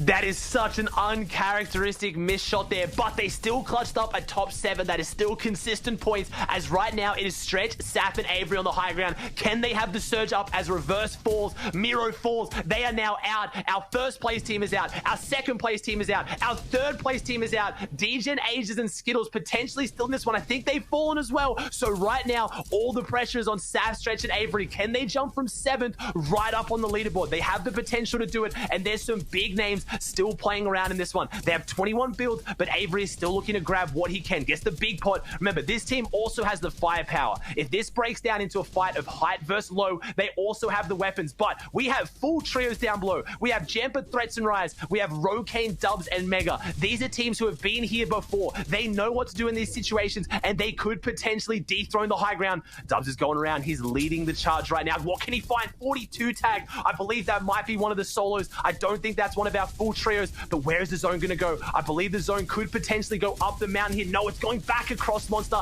Can Avery, Stretch, and Saf break their way in? Threats is going to go down. Jamper and Rise. Dubs is low right now, and this is what I was talking about. Stretch, Saf, and Avery control the high ground, and they are just forcing these teams to do their bidding and fight each other, and they're going to swoop down and clean it up unless someone can step up big.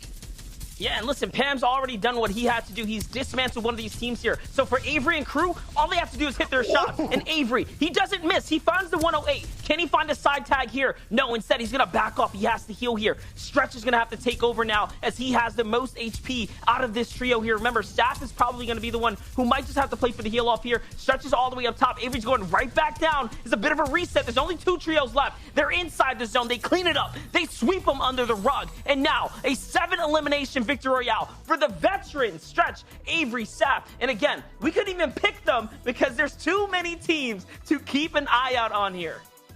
And they're doing well. We saw them take the high ground at half last game. Now they actually get the first rotating zone. We're able to see what they can do with it. Height is not luck. It's about someone being aggressive enough to take it, but can you hold it? I said it early on. If they get high ground, if they have the assault rifle ammo to clear out low, if they have the materials to hold it, it is very, very rare someone's going to be able to dethrone them. They play it to perfection, but was it enough? We've seen big elimination wins. That was a big win, but was it enough eliminations? The thing is, this is their season to do it. There is not a lot of high ground teams in this current type of meta. It's so favorable to the low ground teams and those kind of team play styles. And for that reason, this is why we're watching them go aggressively for height. Not a lot of teams are contesting them. Every team that has contested them has been because of the fact that, okay, they just so happen to get zone favor. They might as well because it's the right thing to do. But Aussie, they're a type of team that wants to change the storyline. They want to take advantage. They don't care where the zone pulls. They want to be a high ground type of team. They want to be a high ground kind of team. I even saw Stretch being real cheeky earlier on today. He was on social media exposing the strategies of other teams like DJ and Aegis Skittles who like to go for high ground. It's all the mind games. And when you think, when the pressure's on, who's going to be able to handle it? That is another team very much in the ring. They've been in these positions before. They've been at the very top before. But are they going to be able to jump up into first? I didn't really see Gabe Tahi and Sprite too much in that one. We got to see Damir and Averse. They almost clutched it up, but we're going to throw it to the desk so they can break down the leaderboard. Was that game enough? Boys, I'm loving the passion. I'm loving the fire, okay? That's what we like to see coming out of these games. That was game number 3, okay? There's a lot of things we have to talk about, but first, I want to just say congratulations on the victory royale. I mean, listen, Avery, Saf, Stretch, this was a team that way back when they first formed, right? Zate retires. We're thinking, can this team, are they still good? Like, that's such a strange thing. And Vivid, I vividly remember asking this question, are they good? And you were like, bro, I'm telling you, Zate is a god, but without them, with the inclusion of Avery, with that refresher, this team is good. And right now they're showing us that, Vivid. It's incredible. Yeah, and in sorts, you know, backstage, the opposite of a caster curse. I think Adam did a caster gift, you know, backstage he was talking, you know, we haven't been talking much about Stretch, Avery, and Saf, and then comes up with a victory royale there. But yeah, you know, Stretch learned so much from Zate. He absorbed that information because Zate, as we know, one of the most intelligent players to ever touch the game, and Stretch just soaked all that in, and he is now using it in this newly formed trio to where it technically has more firepower than when Zate was on it. But it kind of has that same intelligence level. Stretch probably has a couple more things to clean up, but I think he can be as good of an IGL as Zate whilst being a very mechanical player. Firstly, Vivid, thanks, mate. Got my back there, bro. I love that. That was great. Because I was going to bring it up myself, I'll be honest with you. But I said there was this weird moment in game 1 where we're all sat there, and I said they were just waiting for the kind of the storm to move. And I said to you guys, I was like, there feels like there's a kind of new era of confidence or strategy around these guys now. There was a vibe coming out of the screen at me. I thought they've been there or thereabouts the last few games. They've obviously wanted that high ground, as Ozzy and MDF pointed out there as well. They clearly have, going into this, a lot of confidence, which I think we've dabbled, you know, talked about challenges versus champions and such as well, like, you know, reboot rounds versus those who qualified previously. But these guys have like a legacy as well, and I think we saw that in by the bucket load in that last game as well. And they took it. The 7 eliminations, is it enough? I don't think it quite was, but they're certainly going to continue growing. These are an unbelievable trio to watch. just so good. And, you know, I love that you talk about confidence, because this is actually something that I learned, like, pretty early on in my casting career. Was like, I don't think confidence is, like, I think it just is all mechanical skill. It's not true. Confidence plays such a major factor in whether you're going to hit or miss those shots. And for them, they got that confidence. Now, boys, I want to talk about another trio that is just looking so freaking good. It's Day, it's Miro, it's Reverse 2K. These guys, it doesn't matter what situation they're in, they're slamming eliminations and they're fighting the plays. Yeah, and yeah, they really. Go ahead. Oh, go ahead. Oh, well, no, obviously. How they are so good at getting elims. You know, Miro here, he sees that there are two individuals here at the start of this tarp right here, and they're building out of wood, the weakest material in Fortnite, right? He knows that we're playing trios and there's going to be a third teammate. So watch what Miro does in a split-second decision-making here. So, like I said, he knows that there are, you know, 3 people on a trio, so he waits for that third one to be isolated. He jumps in, he basically gains all the pieces here, the 2 cones, the cone at the bottom and the cone at the top, so that way the player doesn't have anywhere to go, and he jumps in with 1, 2, 3 of his trio mates there and secures that elimination on a top tier player, Jack of none other, right? It's just a huge thing to be able to see that if somebody builds out of wood, you can make a play here. And then look at this, they follow that tarp of that trio of Jack's trio, so Slack and his teammate up here are making this tarp for them still, and they just go ahead and they follow it, right? Because they know that it's a duo, and they know that they can completely abuse this guy out of this tarp. But what this does is it leads them all the way to this end spot here where they have so many options. They can go this way, that way, and they use it all the way up to this point, and then watch what happens after this. As soon as they have the opportunity to go where they want to go, they make a quick decisive play to jump in as 3 again and find yet another elim on another top tier player, Saf. They're always together, they're always using their surroundings, they're always using their intelligence to their very best of their ability. Yeah, that was a classic example there as well. Us rehearsing behind the scenes, we saying, "Bizzle, do you want to go tell illustration lesson and show us all about what's going on?" And me just losing my marbles and just wouldn't stop talking. No. So, you know, this is the leaderboard as it stands here, and you're absolutely right. You know, Miro, Reverse 2K, Day are unbelievable. We saw his stat there as well with Day, who had, I think, other than 2 teams, himself had more eliminations than any other trios. Incredible. 65 placement points, 27 eliminations. That is why they're in the top spot, 119 points. The richer there. We see Gabe Tahi and Sprite there right behind them though in second place, 23 eliminations, 106 points, 60 placement points. The top 4 teams now all with at least 60 placement points. We obviously see Saf, Stretch and Avery there creeping in 3rd position too. But looking up and down, teams we haven't really talked about like Nosh and Nut and Chucky there creeping in at 10th position. Slacks, even Acorn and Jack, we haven't talked about those guys that much. The FNCS champions still managing to get in the top 5, which is incredible. And yeah, a trio that I was expecting to be way higher up in the leaderboards, but it's also not necessarily surprising, is Bucky, Kanata, and Macwood. They're in the 13th spot. Now, if you remember a point that we talked about at the beginning of the broadcast, these guys last FNCS, where they ended up getting top 3, at the end of day 1, were in 12th position. And it's kind of looking like it's going to shape up to be that same storyline here. Even though they're in this 13th position, they've shown us before that they can have a really, really solid day 2. So even if, you know, this day 1 continues to go along this path, I still have beliefs that these guys will, you know, end up in a top 5 finish. Yeah, I think looking. Oh, the spotlight we have as well here is we have Day, Amira, and Reverse. Of course, we had to highlight this trio, which is, I mean, at the moment, really incredibly exciting to watch them compete here at FNCS Final Season 6. We can see 14 eliminations versus the top 10, 9 versus the top 10. So they really are going head to head with the best of the best right now. And coming out on top there, unassisted eliminations, 10. Full team wipeout eliminations, 2. All trio going down courtesy of these guys. So spotlight, we cannot help but showcase them and for what they are, absolutely brilliant. I've got no doubt going into game 4 that we're going to see much of the same. Man, it is absolutely insane. And you know what, Monster, like he said, his statement was like, could not be more accurate.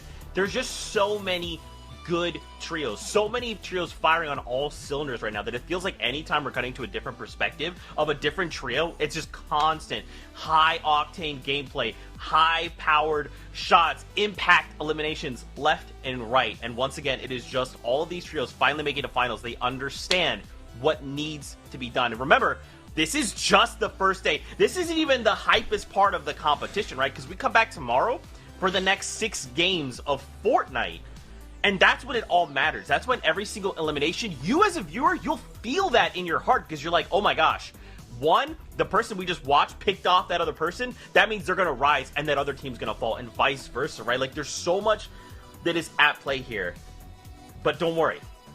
We're here. We're here to be alongside you, to watch, to cry, to cheer. And I promise you, right now I'm trying to contain my hype, okay? Because it's at any moment, okay? It's going to be flowing out of me just like Slurpee Swamps is, okay? But it's okay because we are absolutely here. We're here to have a great time. Now, I know what you're thinking. Zeke, I want to jump back to these games. We will! But first, we got to go to a break. I know.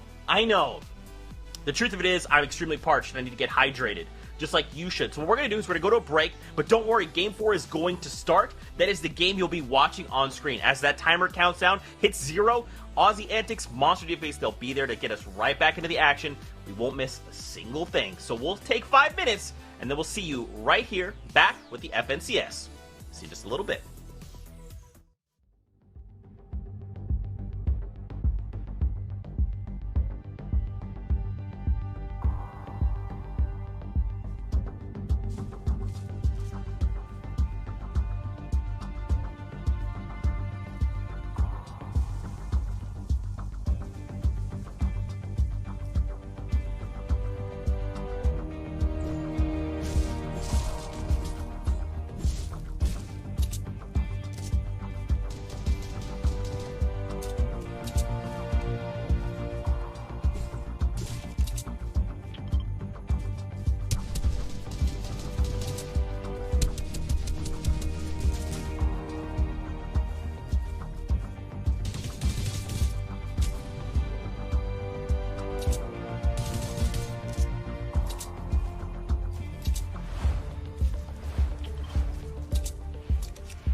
All right, welcome back, Fortnite fan. From the short break there, it's your guys, Monster D-Face and Aussie Antics, calling all the action. We're coming right on into game number 4, zone number 2. You're tuned in with what was your first place team up until now, Tahi, Gabe, and Sprite. You saw for a second there, Aussie, right before we switched over to this team, reverse came your own day, already at 5 eliminations in this round 2. So things are really picking up. It's almost like they're on a momentous train and they haven't jumped off yet. They're still just literally blazing their way through right now.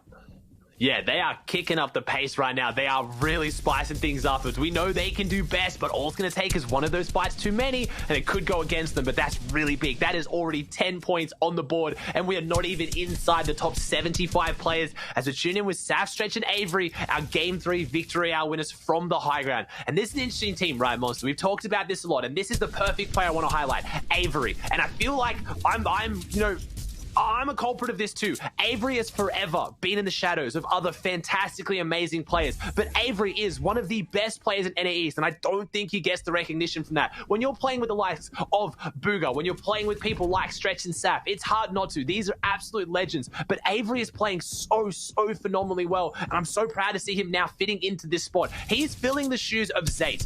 I would argue, Monster, literally the biggest shoes in NAE to fill.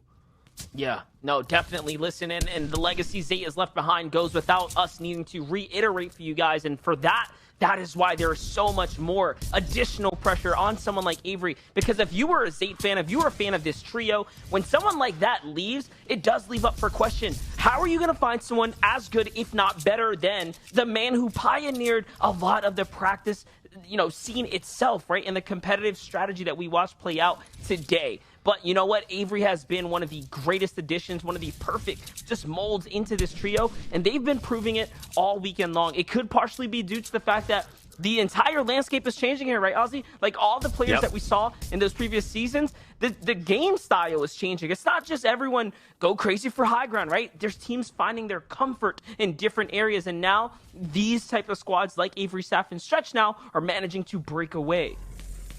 And if they can keep doing it, because we got to think, Game 3 victory out, but you got to remember, Game 2, they were on high ground half-half. They had the loadout to potentially win that game like they did Game 3, and then just the zone gods, the RNG, the luck, whatever you want to call it, zone pulled across, and they had to give up the high ground. If they got that first rotating zone, there is almost no doubt in my mind they would be in first place right now with back-to-back wins. And now with this zone, they're poised to do it as well. Now, Scoped, Tragics, and Cease, this team is really trying to get their big tags here on the edge. Something has come unstuck for this team right now, and I really hope they can find it and put it all together as Jack Slacks and Acorn are maybe taking a page out of Damir and Reverse's book here. FNCS champ looking after another FNCS champ. They're taking aggressive mid-game fights, and for my pick here, this would normally be scary, but I have so much faith in this team as a fighting team. They've fallen off the conversation of aggressive fighters in NAEs, but especially when they broke into the scene, they were known for it. But I'm looking at some damage coming out, and no, it's Surge. They need to take this fight. This is what I want to see. Get in, guys. You can win this fight. You've won them before,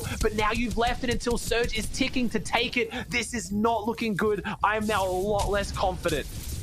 Yeah, they were trying to set it up before the surge came through, but the clock kept ticking, and they couldn't find what they were looking for. And now, Acorn and Slacks, no more shield. They're going to have to pause here to heal. And remember, it's a very distinctive sound on the other side of the wall here. That trio knows exactly that this team is under big pressure. Slacks already gets taken out, and again, they can hear the zapping of the storm coming through after every couple of moments that tick by. Acorn now left behind here. Jack has to go ahead and pause up and heal too. They have to reinitiate here soon, though, or otherwise they will end up ultimately falling here to the zone. And looks like other teams need more, too. Straw Hat, Charlie, Goku, and Spego. This is one of my picks coming out of the reboot round here as a team that can absolutely do it because they have so much practice. They literally rinse and repeat these high-caliber type lobbies like for a living at this point. So for these teams being in the mix as well, you have to be absolutely careful. Have to be absolutely careful. And this is Jack and Acorn, though. Like I said, they've been playing duos together now since duos FNCS, since before duos FNCS. So we talk about players and teams with chemistry. They've lost Slacks, but Jack and Acorn could very much still get some points out of this game. A win would be a little bit ambitious. If they had the loadout, maybe, but they are looking a little bit low on the loadout, and they're a duo. They're on edge of zone. This next rotate is going to decide everything. They have healthy, good trios all around them right now, and potentially, I think Adonis, Hornet, and Skylix are actually looking looking for them, or maybe they're looking for the refresh. This is a team on 11 points. This is a 12-game format, Monster, across 2 days. But when we're getting past the halfway mark for day one, if you're on 11 points, you have to change something. As Scope, Seas, and Tragics are going for the high ground right now, we talk about teams sticking together and chemistry and playing together. This is a team that has been, I don't want to say underperforming for multiple seasons, but a lot of people have been saying the same thing. Given the situation with 3 players of this caliber, most of them would have split to try to find new teammates after not performing. But this team, like I talked about with players like Jack and Acorn, they chose to stuck together. They've been working with coaches. They've been VOD reviewing. They put in so much practice. Scoped is clearly been practicing with some of the solo clutches he's pulled off. They're a big fan favorite. I want to see them do more here, though. 3 eliminations on the board. This game is looking like it could be the turning point. Yeah, and that's the honest truth of it, right? Like, if you want to get better, there's so many different ways to practice. For some, it is literally hitting the books. And what I mean is hitting the VOD review. Go into the replay client, check out exactly what it is that either you're doing wrong or you can pick up from the best teams out there, innovate, copy, and then become better, right? And you know, you literally have to put the strategies into effect, because that is what these teams are doing. For some, there's limited footage out there, right? For a team like Jack, Acorn, and Slex that we haven't gotten to see really perform all season long with the, throughout the FNCS qualifiers, because they are our current reigning champions. They punched their ticket all the way through, and they have maintained their top 5 slot up until now, the halfway mark in the tournament. But Ozzy, being a man down now, being a member down, can they pull a Miro in day? Are they a strong enough duo to do it? We think so, right? Because, hello, they blew up as a duo together. This is where, honestly, their roots all kind of began for this trio. But it is still a matter of putting up the points here. It's been some time. Yeah, they've got to put up the points here. It has been quite a while, as I'm also seeing Sprite go down in the feed to DGen. That is very, very big right now, and that is huge for Daymir and Reverse, because that's the second place team. I believe they've overtaken them on points now with those eliminations, so they are jumping forward, and that's it. I think Gabe, Tahi, and Sprite might be all down here. We have Blake and Tabs G in exchange, Furious and Ved. Looks like Kalazu's team struggling a little bit here as well, but if any duo can do this, I've got to put it on Jack and Acorn. But I wouldn't be surprised if they don't. They have no shield. They are a duo. It's going to be tough. They need to try and make this rotate and bring something out of this game, even just any points they can get their hands on. We've seen teams come back in a big way on day 2. They've just got to really stay and make sure they're staying in that top 5, at the very, very least top 10 coming into day 2, as Dusky, Spade, and Dom right now are getting sprayed up as they try to make the rotate. DGen, Aegis, Skittle, Mega Dubs, and Rokane. There are so many big teams on top of each other. Even Chucky up on the edge. We haven't had a chance to talk to him too much, Monster, because they've been contested here today, but they had one of the most dominant performances we saw in the qualifiers, winning 5 of their 6 games, but they're contested. See if they can maybe win one here. DGen, Aegis, and Skittles, though, they're back in a big way this game. They have really been chipping away at the standings there, but also chipping away at this lobby. Like, this has been a big lobby for them so far. We're just seeing them constantly get some here, get some there. Nosh, Nutty, and Chucky, though, they do have that high ground. You can see them right there on the side, just praying that they pull the half in, half out. Avery, Staff, and Stretch as well, not opting into any of those low ground positions, guys. They do not want to be box to box with anyone. They do not want to allow their game to be taken out by a team that needs surge, by a team that needs to dive on them. If that, they'll be the ones to determine when they want to take those box fights, and that is why they constantly put in the extra material to save themselves from being dived onto. And even now, you can see they're up above, but for Jack and Acorn, they make it to the zone, and it's not going to be enough, as now the lobby focus comes through. You can see Charlie and Goku here just waiting to pick up the loot, and they should be able to get it all now. Yeah, Scopes and Tragics are up there as well. I believe Cease is going to have to be somewhere nearby, unless we've lost Cease potentially. I don't see Cease anywhere in this one, and it is Saf, Stretch, and Avery that have the high ground in half again. Is someone going to dethrone the high ground kings, or are they going to run away with it 2 games in a row? This is 3 games in a row. No, 4 games in a row. Every game today, Monster, we've seen them make a potential play for height at half. Game 1, they didn't have the material. Game 2, they didn't get the zone. Game 3, they got the zone and won it. Can they get what is going to be 6th zone coming up, the most prestigious zone for high ground teams, the first rotating? Does it pull on this edge so they can tarp for it, or does it pull max opposite? Even if it goes opposite, with the material and the loadout this team has, fully expect them to make a play for it. They will ramp it, and they will lose or win their game on that play. I was going to say, I don't think it matters. There's a slight slope here. Let's not forget that means teams are coming up and over this little mountain, which means there's even less chance for anyone to go ahead and actually contest them on the other side of the mountain. And you can see they've already marked that little mountain there. They want to get to it, but there is a team just nearby. It's Chucky, Nosh, and Nut. They've both kind of recognized the power positioning of this little mountain here, and they're both now equally worked their way towards it, but we might see an all-out battle for high ground. This is not a team that is afraid of doing so. We've already seen Staff and company do it before, but it is going to come down. It is going to be determined here in the next 4 seconds now. And again, 2, 1. Where is this zone going to go? It's going to pull to Staff and Crew. So now, Nas, Chucky, and Nut here, they actually have to give up the high ground, which means we might see back-to-back. Oh, no, they actually do have it. He's dropping down. He's reinforcing right now. He's dropping down and taking it. Can Sap, Avery, and Stretch do something to take it off? And we haven't seen these standoffs too much in the past because in previous metas, we've either had shockwaves, we've had RPGs, we've had some power weapon to take out the opposite height to stop them. But right now, with the meta, it's just a complete standoff. It's going to depend who gets the zone. So far here today, Sap, Stretch, and Avery have gotten it once. They haven't gotten it twice, but the best teams we've talked about already, that doesn't define them. Can they come back from it? Can they get over there and potentially make a play? Because they're not dropping down. They're still tarping across on second height. They still want it. Yeah, but they also need Surge now. They're so far below. 17 players have to go down, and this is one of the most deadly zones to play off of when you need Surge, because you have to fight, you have to focus on the rotate, and usually it results in a player or two going down. But for them, the veterans here, 27 seconds, how many players will fall before they actually have to get absolutely active? Because they are far and below where they want to be. Right now, though, they're still looking. High ground, too high for them to contest, so they come even lower now, and they're one step closer to all the other big trios we're keeping an eye on. Of course, Scented, Commandment, and Edgy. They are definitely nearby. We know Degen, Agers, and Skittles. Also a mid-ground, low-ground team that are still here. Very prominent in these kind of positions.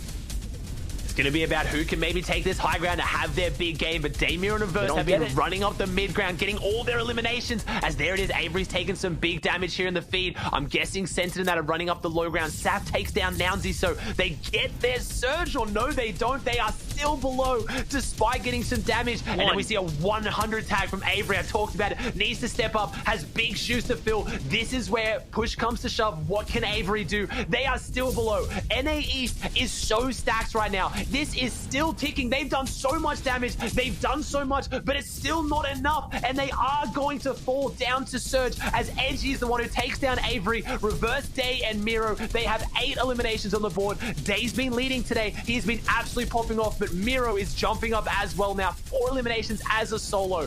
9 teams, 7 teams, 20 players. They are falling fast now.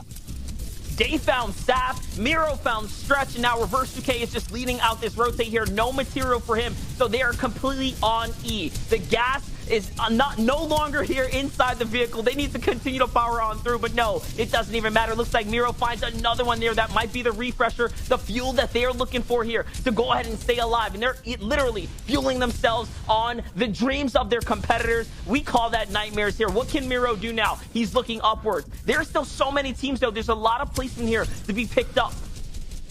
Illustrator is still in this one, so we got some teams that are down there who need this big performance, and there it is. Miro finds Degen, make it 6. The big purple pump. Reverse is down. Day is getting lit up, but Miro is looking healthy. We have Miro running into Illust, 2 of the best controller players on NA East. Miro fires first, but Illust hits harder, hits the big 200 pump. Illust just ran through Miro. That is an absolute clash of titans. The controller gods on low ground are going at it. Scented, Edgy, Commandment in the mix. The fire comes out. Day's gonna go down as well. Edgy, Scented, Commandment around the edges. Illust and Blake are doing this as a duo.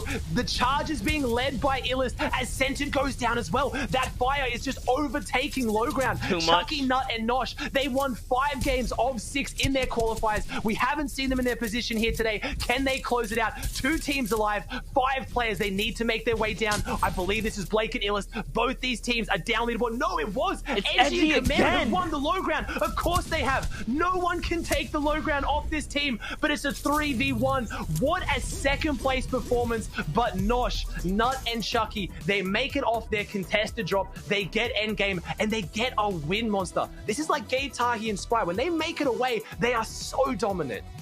Yeah, and we're seeing the stress of those early game clashes now pay off in spades here. It just shows that they have the firepower. And once they get let loose, once they have the mats to do everything that they need to do, they go ahead and pop off and now securing victory royales. But what's most impressive is Commandment and, of course, Edgy and Sensed here, what they have managed to do round after round. I mean, listen, we could just pull up exactly how many stats they've done so far as their placement goes. A second, a first, a top 20 with Elans, and now another second place. We talked about these placement points and how important they're going to start playing out, and all of a sudden here, again, that consistency is there.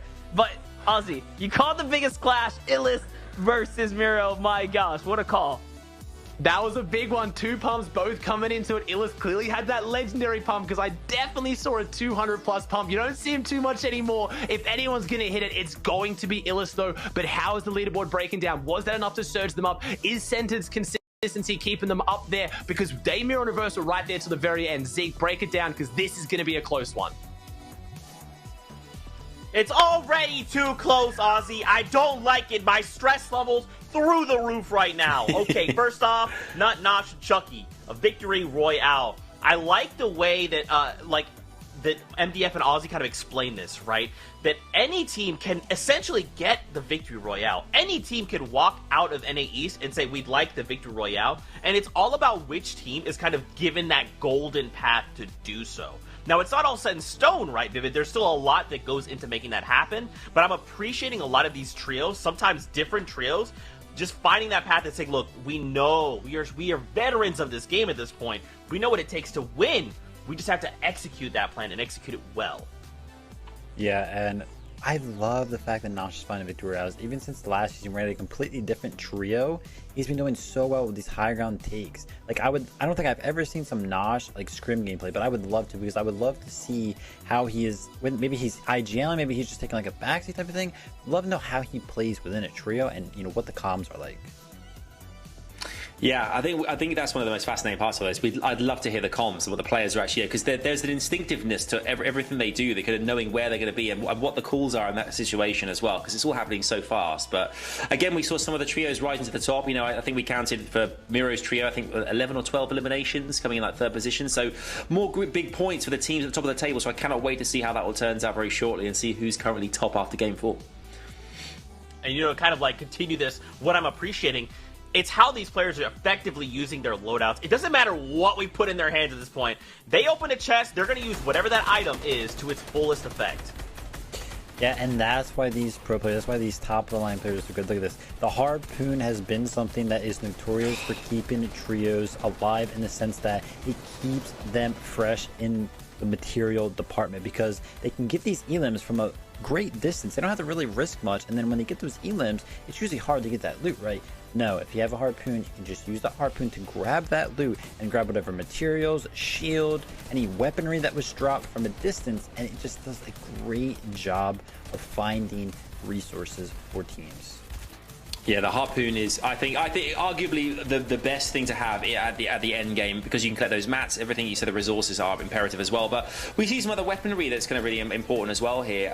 We know one of the big factors is, of course, Storm Surge. So you need weaponry that can hit from distance to get that damage, that you make sure that you're above the Storm Surge when it comes around your way. I mean, we're looking at the tactical shotguns here. We're talking about as well, pump shotguns. These are really imperative as well. Obviously, high impact is incredibly important in close proximity, like a lot of you're seeing now. Is like everything is very close together, so when you can land those shots, accuracy obviously is important, but the firepower is imperative as well, to make sure you down your enemy and do not let them get back up. Let's have a look at standings. This is what we're here for. The leaderboard is looking feisty. Oh, look who's on top. Vivid, hello. Day, Miro, Reverse. They're 38 eliminations. This is unbelievable, bearing in mind we saw earlier on the Middle Eastern results. I think the top was 71 eliminations across 12 games. We've played 4 and they're on 38. So think about it that way. There's still 2/3 of the way to go.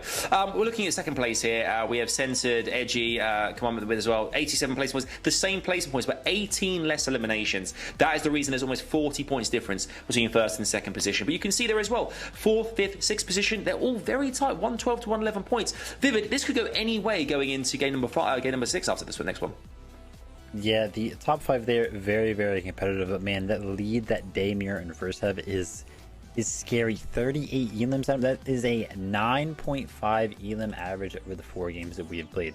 9.5. That's basically 10 elims per game. Hello, we're in the finals. Like, they're getting 10 elims on like the best players in NA East every single game. Okay. Yeah. Okay. I mean, we can see here as well that that we've got like big players, big teams. We haven't actually been celebrating as much as others simply because the end game has been dominated by a certain 3 or 4. We can see here we got Teo, Chimp, and Tapton. We talked about Aspects, Trio, and Whofish. We don't really talked about at all because they haven't managed to really get into that final few teams to kind of see if they can give themselves a chance to actually take the victory royale. So hopefully we're going to start to see that happen going into Game 5 and onwards as well. That these teams can get back up because there's only 12 games. It's finite here. They really need to make an impact going into Day 2 tomorrow. Absolutely. Just ensuring that, like, whatever happens, if you could just slow another trio down and just kind of cut them off from accruing more points, that's just going to, like, slow down their progress trying to attack leaderboards, right? Like, for all we know in this game, and I'm not saying this is going to happen, Caster Curse, it's not going to happen, okay? But if something did happen, like Miro's trio falling early, like, that's another way that everyone else can try to catch up, right? There's so many, like, little things that are going into making all of this happen, all of these Titans going head to head. So keep a lookout for it, fam. Watch that elimination feed and follow along with Monster D-Face and Aussie Antics because you know what time it is. It's time for game number 5 of the Fortnite Champions Series from NA East. Let's get back into all the action.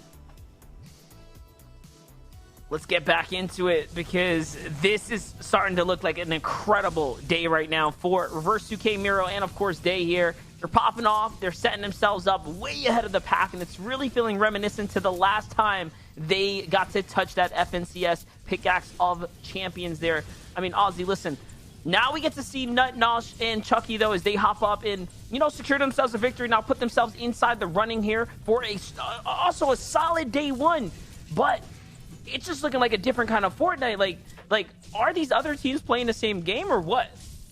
Yeah, it is looking interesting here as well. Remember, it looks reminiscent of the first time we saw Reverse 2K's team win FNCS 2 seasons ago. They were doing it with a way, I would say, objectively worse drop. They were doing the kind of Fort Crumpet split. They're one of those teams that were like, look, we haven't gained everyone's respect yet. This was before a lot of you guys knew who Day and Miro were, especially. A few of us had our eyes on them. They definitely weren't unknown, but they were not the level of, respect they command now to get uncontested dirty. They were going the Crumpet split, and even then, on the last games, they got contested on Day 2, and everything almost came unstuck. It came down to them rotating away, leaving the Crumpet, and they found a llama submerged in the water, and that gave them the final boost they needed to take out the win. But now they're doing it out of Dirty Docks, arguably one of the best drops on the map, uncontested. They command so much respect. They've done it with so much less. You have to imagine, unless one of these teams step up, or multiple, they're running away with this at this point.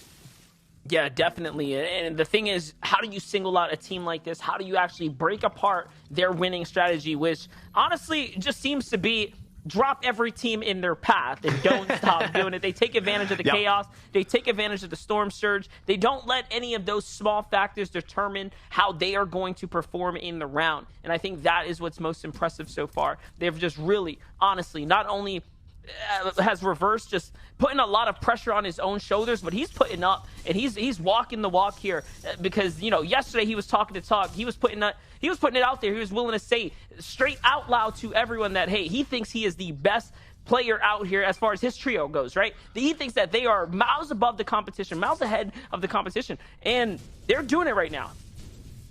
Oh, and we're seeing an interesting engagement breakdown over at Slurpee. I have to imagine, or maybe it was Jack Slacks and Acorn. Talked about teams needing to step up and do something different. Jack Slacks and Acorn have rotated in, and they're taking a fight against Scope, Tragics, and Cease. Cease is nowhere to be found right now. Cease is off in the distance. He's making his rotate in, but unfortunately, it looks like, I talked about it, Scopes is on something else right now. He is looking like, again, I mean this with the most amount of respect, duo FNCS Scopes, when really he took the world by storm, really made a name for himself, because I believe this was a 3v2, and I think Scopes backed it up here with Tragics and turned it now into a 2v1 once Cease gets here, and it looks like Cease and that is your FNCS champions going down here. Cease, Scope, and Tragics win this engagement. That is a massive, massive upset here in the final games of Day 1.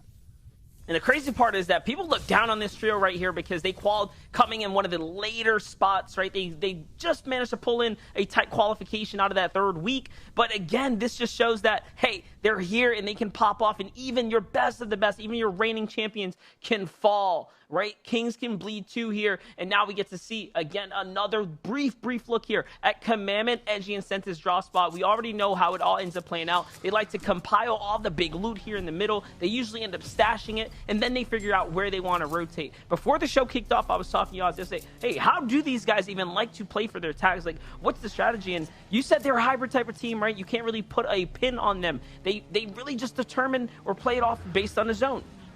Yep. Play it off the zone. That's what you got to do. They've got to be a little bit, responsive to it. There's very few teams that have just mastered a play style so well, like Center with low ground, that they can just really play it pretty much every game and see how it goes. Low ground being a lot more consistent, as you saw last game when you have Stretch's team poised to take high ground. When they get it, they are oh so dominant. But when it comes down to a bit of zone luck, you really don't want to kind of have to play that play style every single game. It can work for you, and I really respect them for sticking to their guns and knowing how good they are at it. But when you see a team like Centered Edgy Commandment, where yes, some favorable zones are great and can let you have a better performance, they really do overcome any of the endgame zones to stick to their consistency. This team right now has an average placement of 5.75 with an 18th place. We saw them go down to Storm Surge in that game 3. Outside of that game, second, first, second. That is insane levels of consistency. And in a 12-game format, you have to think they should be able to hold on to that. Daymir and Reverse, they're absolutely running through teams. But if one of those teams, meets their match, like we just saw with Jack Slacks and Acorn, that's all it takes, and that whole game's worth of points is potentially gone.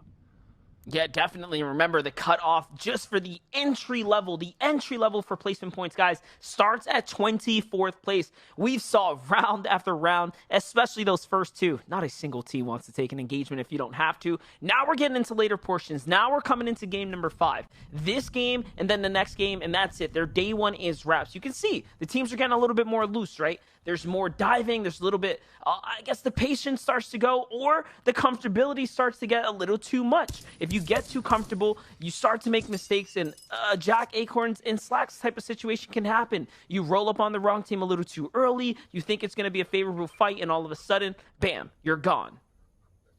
And this is just showing this is the most consistent team in semifinals. They were looking so dominant, always had their drop uncontested. Now they're contested, and the loadout is testament to that. And I mean, Nick FN and Lupian looking like they're pretty much off in the distance. I don't see them at all anywhere near Nobu Beef here. They're going wide for their Storm Surge tags.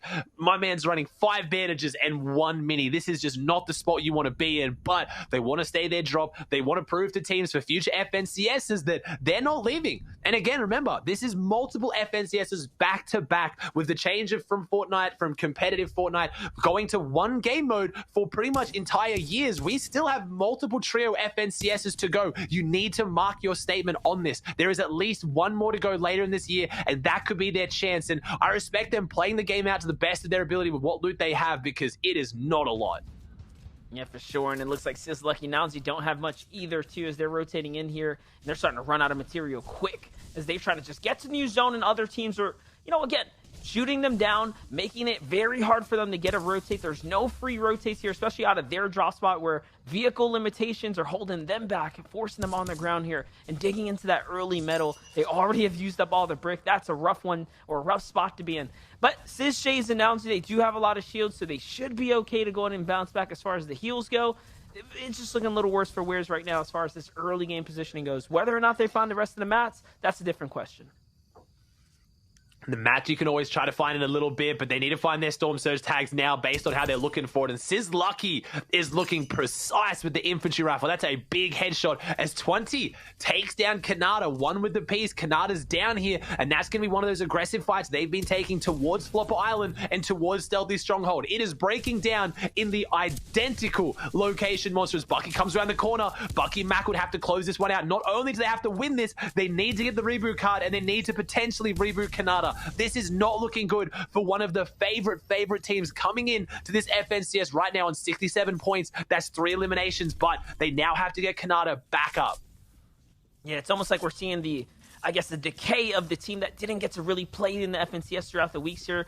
But again, this is the only team that is not up there. And by not up there, guys, they're in the top 15. So don't count them out all the way. It's not all over just yet. They are notorious for coming back on day 2 of these type of formats. They hit the books, they hit the strategy, they hit the VOD, they figure out what went wrong, and they patch up all the holes in their gameplay. So that is why, for me, Bucky, Macklin, and Kanata are a very, very high placing pick for me. I just genuinely think that they're one of the better teams out there, especially on these 2-day formats. There's not a lot of teams that can actually bounce back and play the length that it takes, the mental fortitude that it takes to go ahead and be the best for these long competitions of 12 games.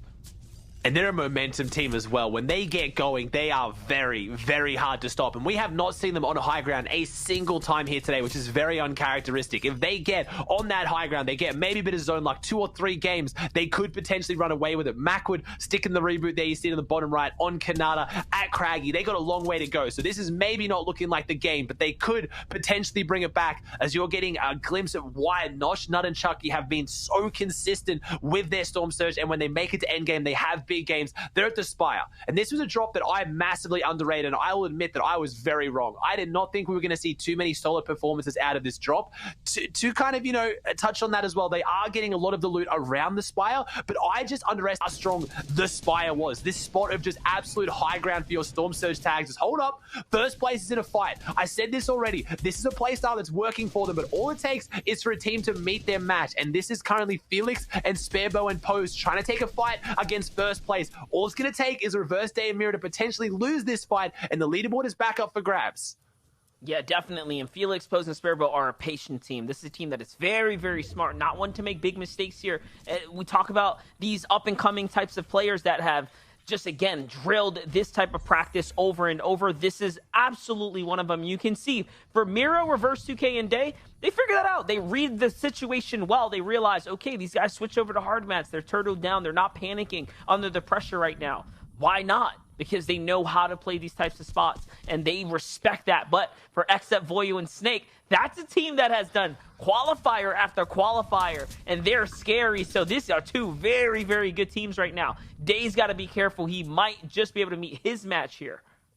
Yeah, 15 below. This is scary. These are the fights that put you on the edge of your seat right now. The pressure is on the champs. They need to win this, and there is damage coming out on Day right now. We get our quick stat flying up. Day's trio, 38 elims through 4 games, is a new record in NAEs. This team drops eliminations, but could this be the one game where they don't? They are 36 above now. They need more, but the problem is when they were taking their fights before this, there was no other eyes on them. They got to have their free 3v3, and they're going to win that 9 times out of 10. But not only could this be the 10th time, there are multiple teams on this one right now. You see Voil's team, you see Sparebow's team. Day was getting lit up by another team down towards the lake house. Right now, if they take a full-on engagement, they are going to have to play it flawlessly. And I believe they can do it, but this is looking scary now for your first place team. 16 above is not going to hold. And previously, they have not got their long-range Storm Surge tags. These are 2 controller players, notoriously good for fighting, but controller is very difficult for those long-range tags. You don't have that precise dexterity that a mouse gives you. So they need to either take a close range fight and win it, or they got to change something up as they're getting just little bits of tags, Monster. I don't think it's going to be enough. They're going to have to jump in very soon. Yeah, Reverse 2K is actually going to lead that jump in right here, right now. He gets up onto the box here of the crew right just nearby, which is Snake and Company. So already he's looking to see if he can exchange some big shotgun charges here. All he wants to do is hit one major shotgun pump here. If he can just hit the single pump or the body tags like this, that is actually going to be enough to at least give them a little bit of time here. You have to believe Miro's already howling out the comms here. He's letting them know, hey, I found the tag, just stay up. But no, Reverse 2K gets a little bit of his own medicine here. He gets a taste of the pressure from all the other teams, and now the Stink Bows are coming in. This might just be wraps for a first place team now. It's up to Miro pretty much by himself to play defense for Day, as Day needs to heal. They're only a little bit above now. They have to. It is Reverse 2K that goes down. It's Xep and Voil, who are the other team on the receiving end of Surge. They were trading off Surge on each other, and now Day goes down. It's just Miro with a big 108 pump shot tag around the corner. This is your first place. This is your team running away with the tournament, and they're going to potentially go down here. Voil goes down. He's got the flopper. It's a 1v1. Miro needs to win this. This is so important. It looks like they do close it out, but as a solo, I talked about this. The way they are playing is so confident. It is so dominant. running, but all it's going to take is one wrong fight that you're forced to take, and that is it now. You are a solo trying to hold on to your lead. Commandment Sense and Edgy will have eyes glued on the feed. They're in second place. They've come second to this team in an FNCS in the past. They've come second to Jack Slacks and Acorn. They do not want to come second here this weekend, and this is their game to jump back up. They need to take it away because Day and Reverse have fallen. Miro is a solo with 73 players alive, and he was only just above Surge Monster. So not only does he have to make this rotate, he needs to get damage on top as a solo. Yeah, definitely. And for Degen, Aegis, and Skittles, the team that is just outside of that striking distance as well, they may have never gotten a second to any of these FNCS trio champions, but they have gotten close. They have had their own rise to stardom. They have had their own its and bits of success. So for them, it's about tasting that big stage. It's about making it all the way through there now. So it is anyone's opportunity here. If Miro falls, 40 points is absolutely in the cards here. It's a play that can happen, but again, it is about getting these placement points now. For Miro, he has to stay alive until top 17, and that's roughly a 20-minute game here now. It's a long time. It's a long slog here, and Scented has that legendary assault rifle, the big beams downwind. Only has the green pump, but right now with that assault rifle in the hands of Scented, that is big damage. This is one of our triple mouse and keyboard teams. We kind of compare that to our double controller and reverse 2K on the mouse and keyboard at first right now, and they do have different playstyles. Right now, it is in a very fantastically balanced state, but the long-range tags definitely go to the way of mouse and keyboard, and that's what this team has. That's why uncontested, they have only struggled for Surge one game so far today, as Cease Tragics are making a pretty uncharacteristic rotate. They've ended up really far away from their original drop of Flush and Hydro Dam after taking down Jack Slacks and Acorn. So we're potentially going to see both our ex-FNCS champions, Miro's team and Jack's team, fall here unless Miro can do something miraculous. If anyone can, it genuinely is Miro. He is one of the best solo clutches I think I've ever seen, not just now, but ever. The way his team plays is quite often at endgame, they have to do it as a solo when one of them falls, but Miro is just looking for anything right now. One mini, one flopper. This is not the best loadout.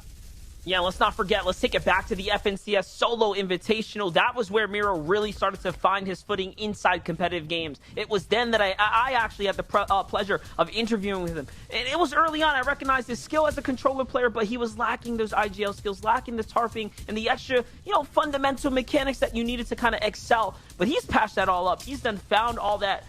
From then till now, he has grown into such a phenomenal player. He is really now becoming so much more balanced. So you talked about a player that can do it. It is him. He's got the game sense. He's got the knowledge. And now he's got the mechanics to keep up with it.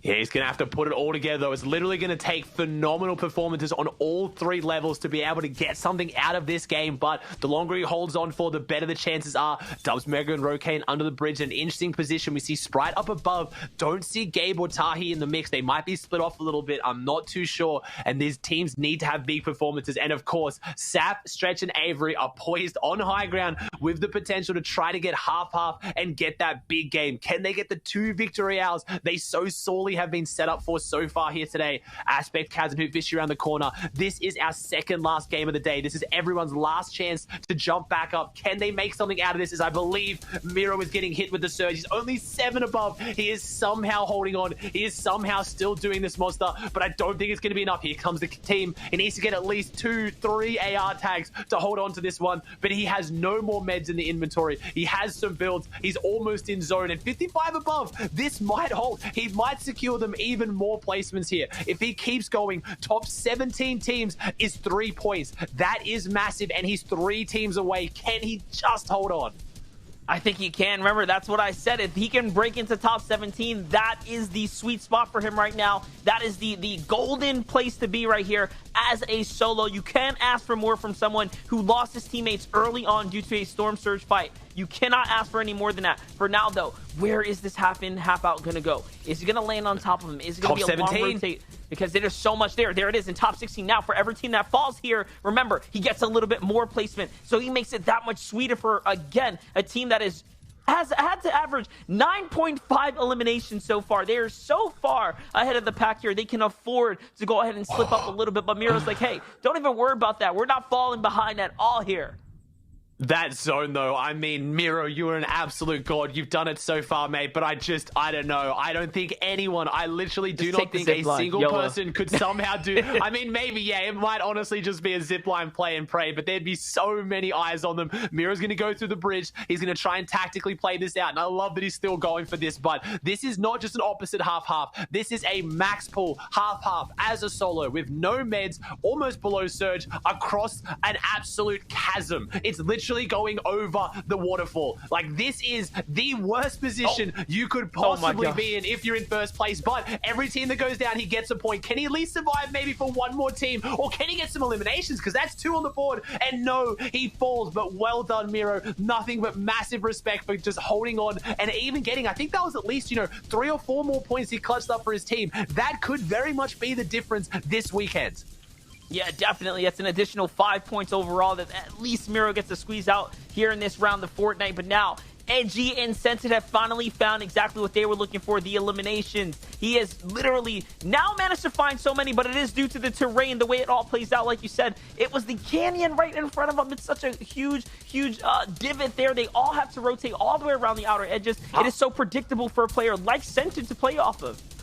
Are we going to see it, though? Are we going to see Scented Commandment on Edgy? These are the kings of low ground, but they are not going to give up a free high ground if it's presented to them. And no, the zone goes across. They don't get the high ground, but that is fine. We know this team, more than any other team, will be fine seeing that. It would have been great to see how they play with the high ground, whether they do have, those multifaceted skill sets and play styles, which I think they would have. Scented and Commandment hit the peppers. I wonder if Edgy has one as well. They're going to hit the long rotate. And like I said, they don't use their peppers for high ground. So Monster touched on it early. They invest them earlier in the game to try to get frontside and hold their ulti low. That is why they're so consistent. That's one of the keys to their success. They don't burn them going for big high ground plays. They know if they get frontside, they save all the mats, and they have it. As Jamfer threats and Riser on the backside, and it was Stretch, Saf, and Avery that were poised to take high ground. The kings of high ground take it. We have Stretch and Scented, ex-teammates right now. They battled each other off, and Stretch finally gets the zone. He's got zone once today, and he won the game, but Scented, Edgy, Commandment, they get low ground every game and they dominate, and they've now got eight eliminations on the board already, Monster, with 30 players in this, 27 opponents to rack up even more. This is such a contest between Scented, Commandment, and Edgy, and of course, Stretch, Shaft, and Avery, and what they can do. 2 teams that have just such stark difference in playstyles, right? A high ground team, a low ground team, all of a sudden both equally handed exactly what they are looking for. The fact that Scented, Commandment, and Edgy had to give up high ground, it didn't matter because they had so much material up until that point anyways. And now look, they have the firepower to back it up. So for now, the spotlight is on Scented and company, who are having the biggest game of their day so far. These 8 eliminations are massive. It's more points than arguably probably their first game victory royale, because they're still racking up even more now. So it's equal to that round there too. What can they do now as they are starting to approach the final instances of this game? We might just see a clean 3-on-3. And I don't want to say this is the game that will crown them as the low ground kings. They are the low ground kings, but can you prove why you wear the crown when you're going up against the high ground kings? They are going to be putting down so much pressure. They are going to be spraying for above. They're going to be looking for them, and if they see them in the feed, Stretch knows they're down here. This is the team that Stretch plays with when given the opportunity for squads. He knows how they play. He knows their play styles, and more than anything else, Stretch respects them. I'm not going to go as far to say he fears them, but if you're going a high ground versus a low ground team as the final 3v3, this is the absolute last team you want it to be. So they're going to be trying to condition them. They're going to be trying to weaken them, because if you're on high ground right now, you're playing for the victory royale, and that is everything. And Scented, Commandment, and Edgy are trying to get more eliminations on the board. They're up to 9. We have 6 teams, 15 players. Second last game today. Mega's still in this one. Scope goes down to Niddle. There's other big teams in the feed, but who is going to be able to close this out? Will these mid-ground teams focus the low, or will they go for height? Because I am positive either Scented, Edgy, Commandment, or Stretch, Saf, and Avery is winning this game, but Niddle is absolutely lighting up the feed. Yeah, and you know what? Those mid-ground teams are the ones that are going to be the deciding factor. It's here and now. Where they decide to go will determine how much loot high ground has, and they're actually pressuring high ground. With the support of Niddle for a little bit there, Stretch gets tagged up a few times, and now Niddle looks again to high ground. just these little tags, these little interactions are going to be the difference. This is a free 50 pot. If they don't take any damage here, can they get it? And no. Instead, Edgy gets punished here. That might be the deciding difference. Scented goes down 2, and now it's a 2v3 situation. We don't get to see the Cinderella 3-on-3 that we were looking for, but at least they get another second place now, minimal here, coming into this last round. Ozzy, it is all but said and done, right? 3-on-2. Can Commandment pull off one of those ridiculous clutch plays? We've seen him hit so many shots in the past like this. Look at this. They're setting up for the heals. They're not risking anything right now. This is going to be monumental to overcome. A second place is fantastic. We don't want to cast it as if it's done, but this is going to be tough. Again, Stretch respects these opponents more than I would say almost any other team in NAEs. He knows if you go down, you could go down. They managed to take Sap out of this. It is not over yet. This is a 2v2. Sap has fallen. We have Commandment and Edgy going up against Stretch and Avery. Can they do it here? They have the Harpoon. They're jumping in. If you let them in your box, they will punish you. But they're blocking them out. They're holding them out. Remember, Stretch is on the high ground. This could be the first kill-off game. They take down another team. They take down another player. If you drop onto low, you will be punished. They are the absolute kings of low. But Stretch on the high ground. He finds the flopper. They've dropped the flopper. This could be enough. He had to go out early. They're holding the heals. Stretch might lose this. I don't know how many meds he has. The spray's coming out. Commandment goes down, but he doesn't get the siphon. This is such an important engagement. And Edgy jumps out to the side. NRG on Liquid. Edgy wins it from the low ground. I said it. They don't need to win the crown. They already have the mantle. They have the title, but they just proved to you as the viewers at home why they are the undisputed low ground kings.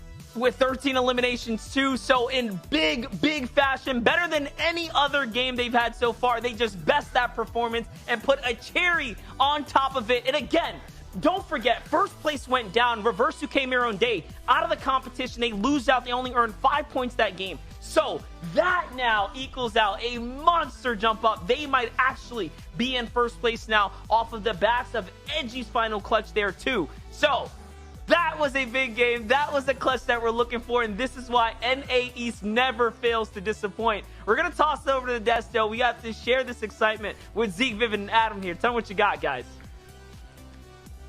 Oh boy, it's a tournament now, Adam. You were saying a lot of smack, okay? You were talking about Miro, okay, and his company.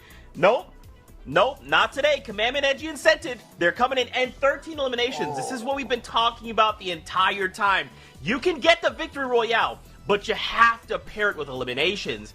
This is so huge going into the last game. Now, don't forget, we've got another 6 tomorrow, but this will absolutely set the stage and set the tone going into tomorrow's games. And really quickly, might I add, Mega Dubs, Rocane, there it is, I got it, Smack, Middle, and Casker. Both of these trios did place top 5. So once again, it doesn't always have to equate to victory royales and eliminations. It's all about that consistency factor, Vivid. Oh man, consistency indeed. The low ground of victory royale, the clutch, the 2v3 situation. Saf dropping down, maybe a little bit premature there, and Edgy and Commandment absolutely run with that window that he ended up giving them. Ended up in a 2v2 situation, and he just played with the Harpoon so well, kept forcing that guy down, and eventually found the Elam in here. And then it was a 2v1 where luckily Commandment and Edgy found a flopper to go ahead and win that heal off, and then Edgy jumping around with a nice low ground shot onto Stretch to end it off there. Beautiful clutch. For someone who is consistently picking floppers when it comes to their trios of choice, Vivids are on the money now. Like, just I can't believe it. He's done the business. Honestly, I mean, we were saying they've now had 2 second places, 2 first places in 5 games. We were all saying that what they need is eliminations here, and they've come through and absolutely, like, I think, would you say 11 eliminations at 30? I mean, double digits regardless. It was absolutely amazing to watch happen. I mean, if you'd asked me before the game had started what would be the worst case scenario for Reverse's trio, it would have been 2 of the top trios in the top 4 there.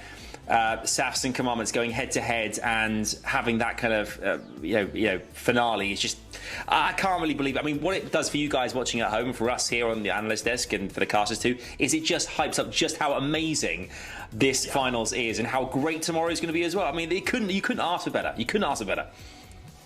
Absolutely. Now, gentlemen, there's a trio that is also performing quite well, that's flying under our radar. Vivid, why don't you talk to us about this trio? Yeah, so Degen, Azers, and Skittles, probably a lot of people's favorites to actually go ahead and win this FNCS. However, they've kind of been flying under the radar today, but not so much on the leaderboard. You know, they were third after the fourth game there. I'm excited to see a leaderboard to see where they are after that game 5 there. But yeah, I mean, Degen, Azers, and Skittles, they have been doing so well today, just equally as well as Damir Reserves and Commandment and an Edgy, but we just really haven't talked about them. So really solid trio to look out for here. Keep paying attention to how they play, because these guys are definitely something you can like learn from a lot. Yeah, they really are. I mean, previously when they qualified in week 1, I think the average placement they had was 12th or so in round 4, but you know, that was the 9th highest across the top 10, so not great by any means. What separated them from the rest of the pack was the eliminations. You know, they had almost, I think, like 6.7 or so eliminations, which is huge. You know, we mentioned it earlier on with Vivid, back-to-back winners of the last 2 Trio Cash Cups. You know, DreamHack Open Duos winners. They're a big team, and this is it. This is our current fight. Okay, all right, guys, things have changed. I told you. I can't believe what I'm seeing. Yep. Commandment centered Edgy go into the lead in first position after game 5, 117 place points, 33 eliminations, 2 victory rounds, 183 points. They currently lead by 9 points over Day, Miro, and the Reverses. I mean, those two are out in front right now by about 30 points or so, but boy, oh boy, is it heating up now, and the pressure is on Day, Miro, and Reverse there. They cannot drop the ball. This is huge, Vivid. Oh, I love to see it. My prediction is, it's there. Let's go. Finally. Yeah, second page here at Bucky, Kanata, and Macwood kind of hovering around that 12th place slot. Again, we told that storyline earlier. Huge shout out to Felix and Co. here. We talked about him a little bit in the qualifiers.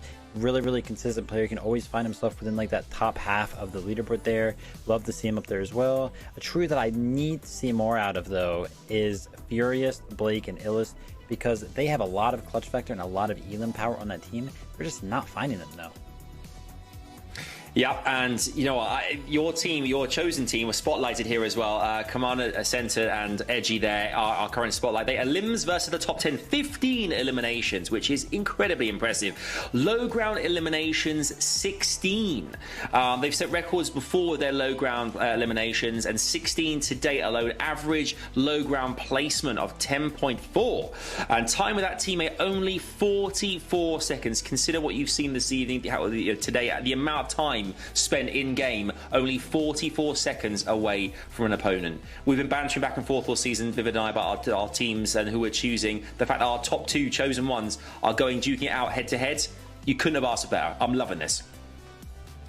Absolutely. And now you guys understand why they have a feud, but the more important thing at the moment is game number 6. The last chance before we know the final standings go into tomorrow's games. It is time. We're doing this one last time for NA East today. So Aussie Antics, Monster D-Face, back over to you, gentlemen. And there you guys have it. The stage has been set, and now we get to jump into game number 6 here for the day 1 of the NA East finals here. Monster D-Face, Aussie Antics been calling the action all day long, but Scented, Edgy, and Commandment have been the spotlight trio for good reason. 2 victories already out of the 5 games we've casted over Aussie. And listen, they just did something ridiculous to a team that should not have given that one away. There's not a team that will, you see come into endgame like a Saf, Stretch, and Avery and then lose that, right? With all the advantage that they had there. It's just not something that vets like that end up doing very often. And I've got to say it as well, it is down to Centered, Edgy, Command. We like to focus on the positives here on the highlight. We like to focus on the wins, and I don't want to take that away. Stretch, Saf, and Avery, they had everything right. They played it well right to the very end. Stretch went back for the heal off, and it came down to just how good Centered, Edgy, Commandment are. We use this term a lot. I throw it around a lot. They are just different. They are on another level. Their consistency right now is ridiculous. They went down to Surge a single game in 18th place. Other than that, they have a second, first, second, first. This is grand finals. This is finals weekend. This is the biggest game, and they managed to get that consistent. That is insane. I would press you to try to do that in even Arena, a Cash Cup, but they're doing it in finals. That is insane, and they get a decent zone again for them. It's on Misty Meadows. They are poised to run away with this. Remember, if you guys don't follow competitive Fortnite at all, they have been the runner-up twice. They have come second in the last 2 FNCSs in a row. They want to take this win. I talked about it at the start of the show. Scented is the hardest worker in the scene, hands down. He deserves this, and I don't think I could find anyone that disagrees with me. But we do have Damir and Reverse on their heels. This is the battle of consistent placement versus eliminations right now. But you know what? Ozzy, listen, the placements coming out of Damir on Reverse 2K, we put all this highlight onto their elims. I think people just forget that they have a 5th, a 3rd, a 6th, a 4th, and then equally the same issue that Commandment, Sense, and Edgy had. One bad Storm Surge game, which was the previous game, rounds out their 16th place. So, all things considering, they are very much on the same exact warpath. High ending games, very solid placement points overall, and literally one game that they both have had just a difficult Surge situation play out for them is what separates them on their, 9 points right now. So, again, Victory Royales, though, highly favoring Commandment, Sense, and Edgy. So that just puts them a cut above the rest on a lot of different levels. But my gosh, talk about close competition just to kick it off here for the first 5 rounds.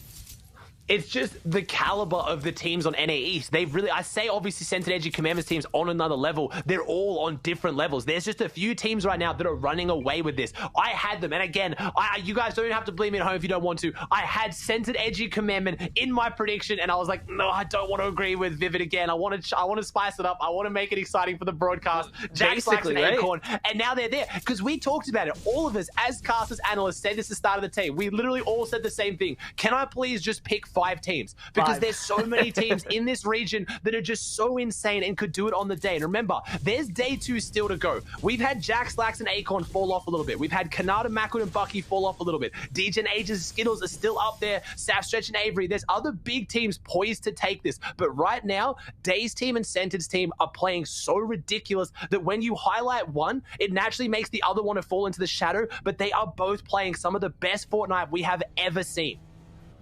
Yeah, like, they're just miles ahead of the competition right now. And again, it's all because of their hard work ethic and the time and investment that they put in here. And they take accountability for their gameplay, right? These are all trios that are just spearheading the competition and honestly just have very, very good attitudes and great outlooks onto how they approach their practice regime and just the way they carry themselves as a whole. So again, it's no surprise to me that they're up at the top, and the team that is right now beating themselves over the head is of course Stretch, Saf, and Avery. We took to social media. You got to see Saf and them talking about it. He said, listen, give us that first moving zone. We'll walk away with the Victory Royale. And unfortunately, they just underestimated what happens when you go toe-to-toe, barrel-to-barrel, solo versus 3 shotguns of the trio like Commandment, Sense, and Edgy. You're going to get punished, and that is why Saf fell early there. Yeah, Saf fell early when he dropped down. And again, remember, Saf is the God Pump. He's been known for that for a long time. But man, when you're going up against some of the likes of Scented Edgy Commandment, it is scary. And they are all insanely good, but they play so well together. I remember we were talking about this last season, or again, the season before. Dragon shotguns in the game. Scented's team ran up the low ground with the Dragon shotgun. And everyone always asks the same question. Ozzy, Monster, why are they low ground with the Dragon shotgun with the fire? Why are they not constantly burning? It's because if you hit every single pellet of the Dragon shotgun, the fire doesn't spread. Scented did that so consistently that fire wasn't an issue for them. That level of aim is almost unmatched. And then again, we've seen Commandment multiple time and time again from that low ground step up and hit the big shots. This time, it was Edgy, proving that all 3 of them are just absolute clinics with the shotgun. And that's why when it comes down to those final games, they can still pull off wins from the low ground. Me and Monster have said this before. High ground wins games, low ground wins tournaments. But I'm honestly going to have to change that. Unless you're Scented Edgy Commandment, and then you can win games as well. 2 out of 5 victory hours so far, and 2 second places. That is ridiculous. Yeah, they're taking reality, flipping it up on its head here, and definitely proving that they can write their own narrative, their own story. And you know what? They're doing a damn good job at it so far today. For Saf, Stretch, and Avery, though, they have to continue to step it up here because you know, for them, there's still pressure. It's third place, close on their heels. Mega Dubs, Rokane, a team that was lost in the mix for so long, for many, many months. You just, you know, you wanted to believe in a team like Mega Dubs and Rokane, but they could not figure it out. They couldn't get the pieces to all fit, and the puzzle was too difficult to solve. But lately, things have really been clicking for them, and now, all of a sudden, they're here. They're in this conversation. DJ Agers and Skills as well. Scarily consistent, even tonight. But again, exceptional performances is really what we're looking at. Near perfect performances from our first and second place teams. And how do you beat perfect, right? It's tough. You have to be equally perfect. And for any trio, it's just too hard to do sometimes. And we also got to kind of spark up that conversation. A lot of people in the community, you know, questioning the new format changes where top 3 from last finals go straight through into this finals. Oh, I want to practice. I want to play the weeks. Scented Edgy Commandment have not played a single game of FNCS until now, and they have come out with, as Monster said perfectly, pure perfection. Damir and Reverse, they qualified in week 2. So they got to play week 1, and then they won it in week 2, and that's why they're here as well. They came top 3. So both those teams losing out on almost all FNCS this season, or at least half of it, and still showing up with huge performances. The preparation is done, the work is there, and that's why this new format is so exciting. You're rewarded for previous season's performances. It doesn't mean you can't show up big next season. Same thing as well. Look over at EU right now. We have Hen, Janice, and Chapix in second place by 1 point. They came first in last finals. They made it straight through as well. These teams are on another level, and they're being rewarded for that, and they're showing why. And that's just it, right? Don't chalk it up to excuses or anything of the sorts, because at the end of the day, it doesn't matter. When you look at your teammate counterparts, when you look at your peers here in the space, man, they don't complain. They take it, and they actually dish out better gameplay than anything that's delivered to them inside game. RNG aside, they don't care. They make it all just come together and work here. Here's that team, though. Here's Dubs, Mega, and Rokane. Now set up inside the bush looking for any types of tags. This is that trio that, again, can all of a sudden now is back inside our conversation, showing us, proving to us, don't forget about them, right? Keep them inside this storyline here, because in a 2-day format, anything can happen. This is another big fight that we've seen unfold multiple times here for this team of Tetro. They have been clashed on this mountain by different trios.